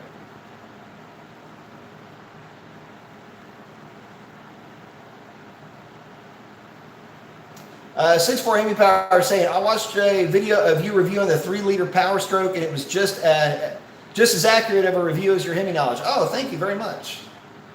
Yeah, so that Power Stroke was a bad little engine, dude, by the way. Awesome truck to drive. Oh, DSRT is asking, what's max power you can get out of a Hellcat on pump gas? 700 to the wheels on a Mustang dyno. Don't go above it. Just don't. Just don't. Don't even try. Don't even attempt it. The car is too heavy to get more power out of it. Now, can you get more out of it? Hell yeah, you can. Get a lot more power out of it on pump gas. I just don't recommend it because of the weight of the vehicle. You have to remember that weight equates to timing. Weight equates to dwell time. So you've got to take that into consideration when you're talking about putting a combination together. And 700 horsepower on a dyno, even though it's a loaded dyno, still does not really give you real world conditions. But it's damn close. And it's the only way I would possibly even dream of tuning, especially on a Mopar, and getting it right. But again, and I'll say this with the utmost sincerity, if you go above 700 horsepower with a Hellcat, I think that you might be on a tune that is a little bit too aggressive, especially, and this is really the bigger part of it, it's not so much driving the thing around during the summertime. It's when you're driving the car around and the DA is really low. And down here in Houston, we get real low DAs during the fall, sometimes in the spring, but especially during the winter. Normally, we have dry, cold winters here in January especially. And so when you're talking about density altitudes that are negative 1,800, negative 1,900, negative 1,000 even, you don't want a tune that that was aggressive during the summertime. Low DAs are what kill Hellcats down here, and it's basically Moparmageddon is the name of the track rental that I do every year in January. And it's just one of these things that it drives you nuts because somebody's going to come down from altitude that has an aggressive altitude tune. They're going to come down to sea level and then try to take advantage of some serious negative DA and that's when things can go wrong.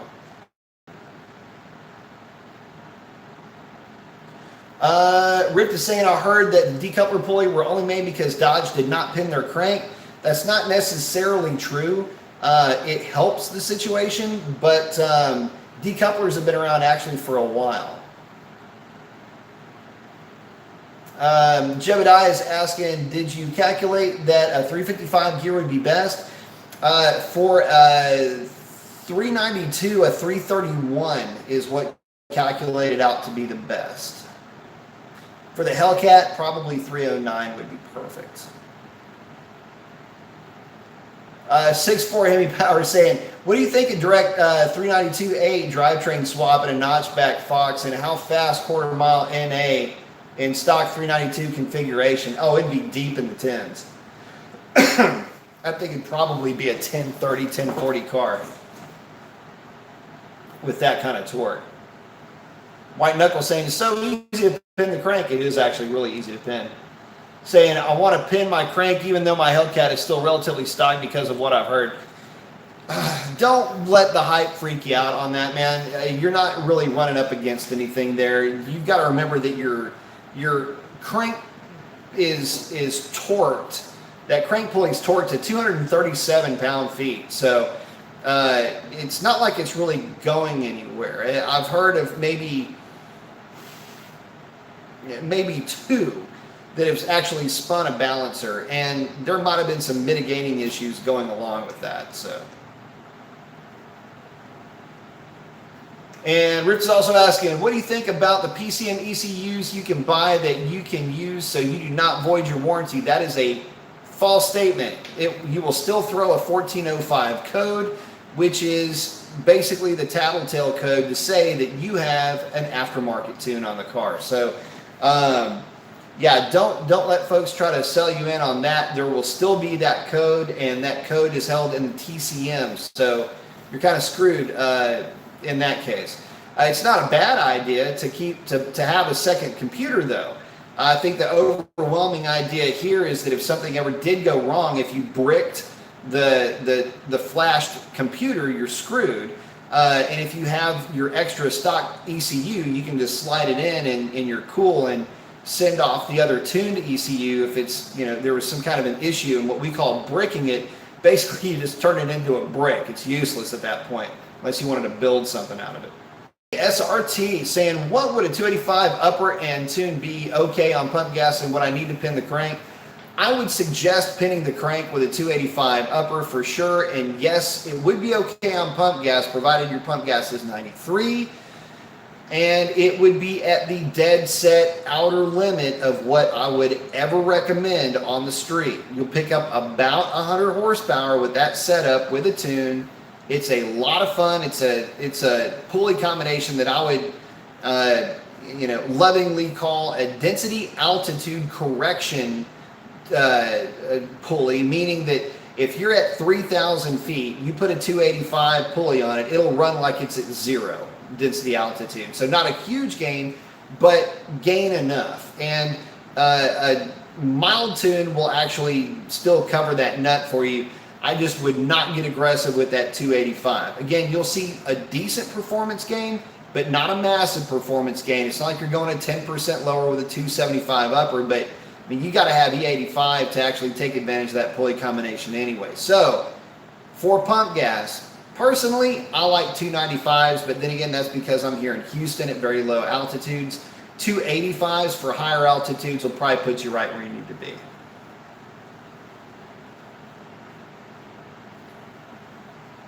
Riff's saying, wow, thank you for letting me know. I was just about to buy one. Yep. Nope. Hopefully I saved you a little bit there too, brother. Let's see. Oh, Rip is asking, what do I need to do in order to run race fuel on my Hellcat here in California? Just a tune? Just a tune? That's all you need. Actually, you don't even need a tune to run race gas. You can actually get some benefit running race gas with your stock tune. Be surprised how aggressive the stock tune is in your car, by the way. Late night edition. I got to check out. I just realized how late we were. Thank every one of y'all for hanging out with me. And be on the lookout for that driving impressions video of the power stop pads. Basically, it'll just be more of what you already heard, but that was pretty much all there was to say about them. And I will keep you guys posted as to any other weight loss mods that I'll be doing to Little Miss Revlon here in the future. So you guys take care, DE. I love it saying take care, Brian. Y'all have a good one. And y'all have a great one.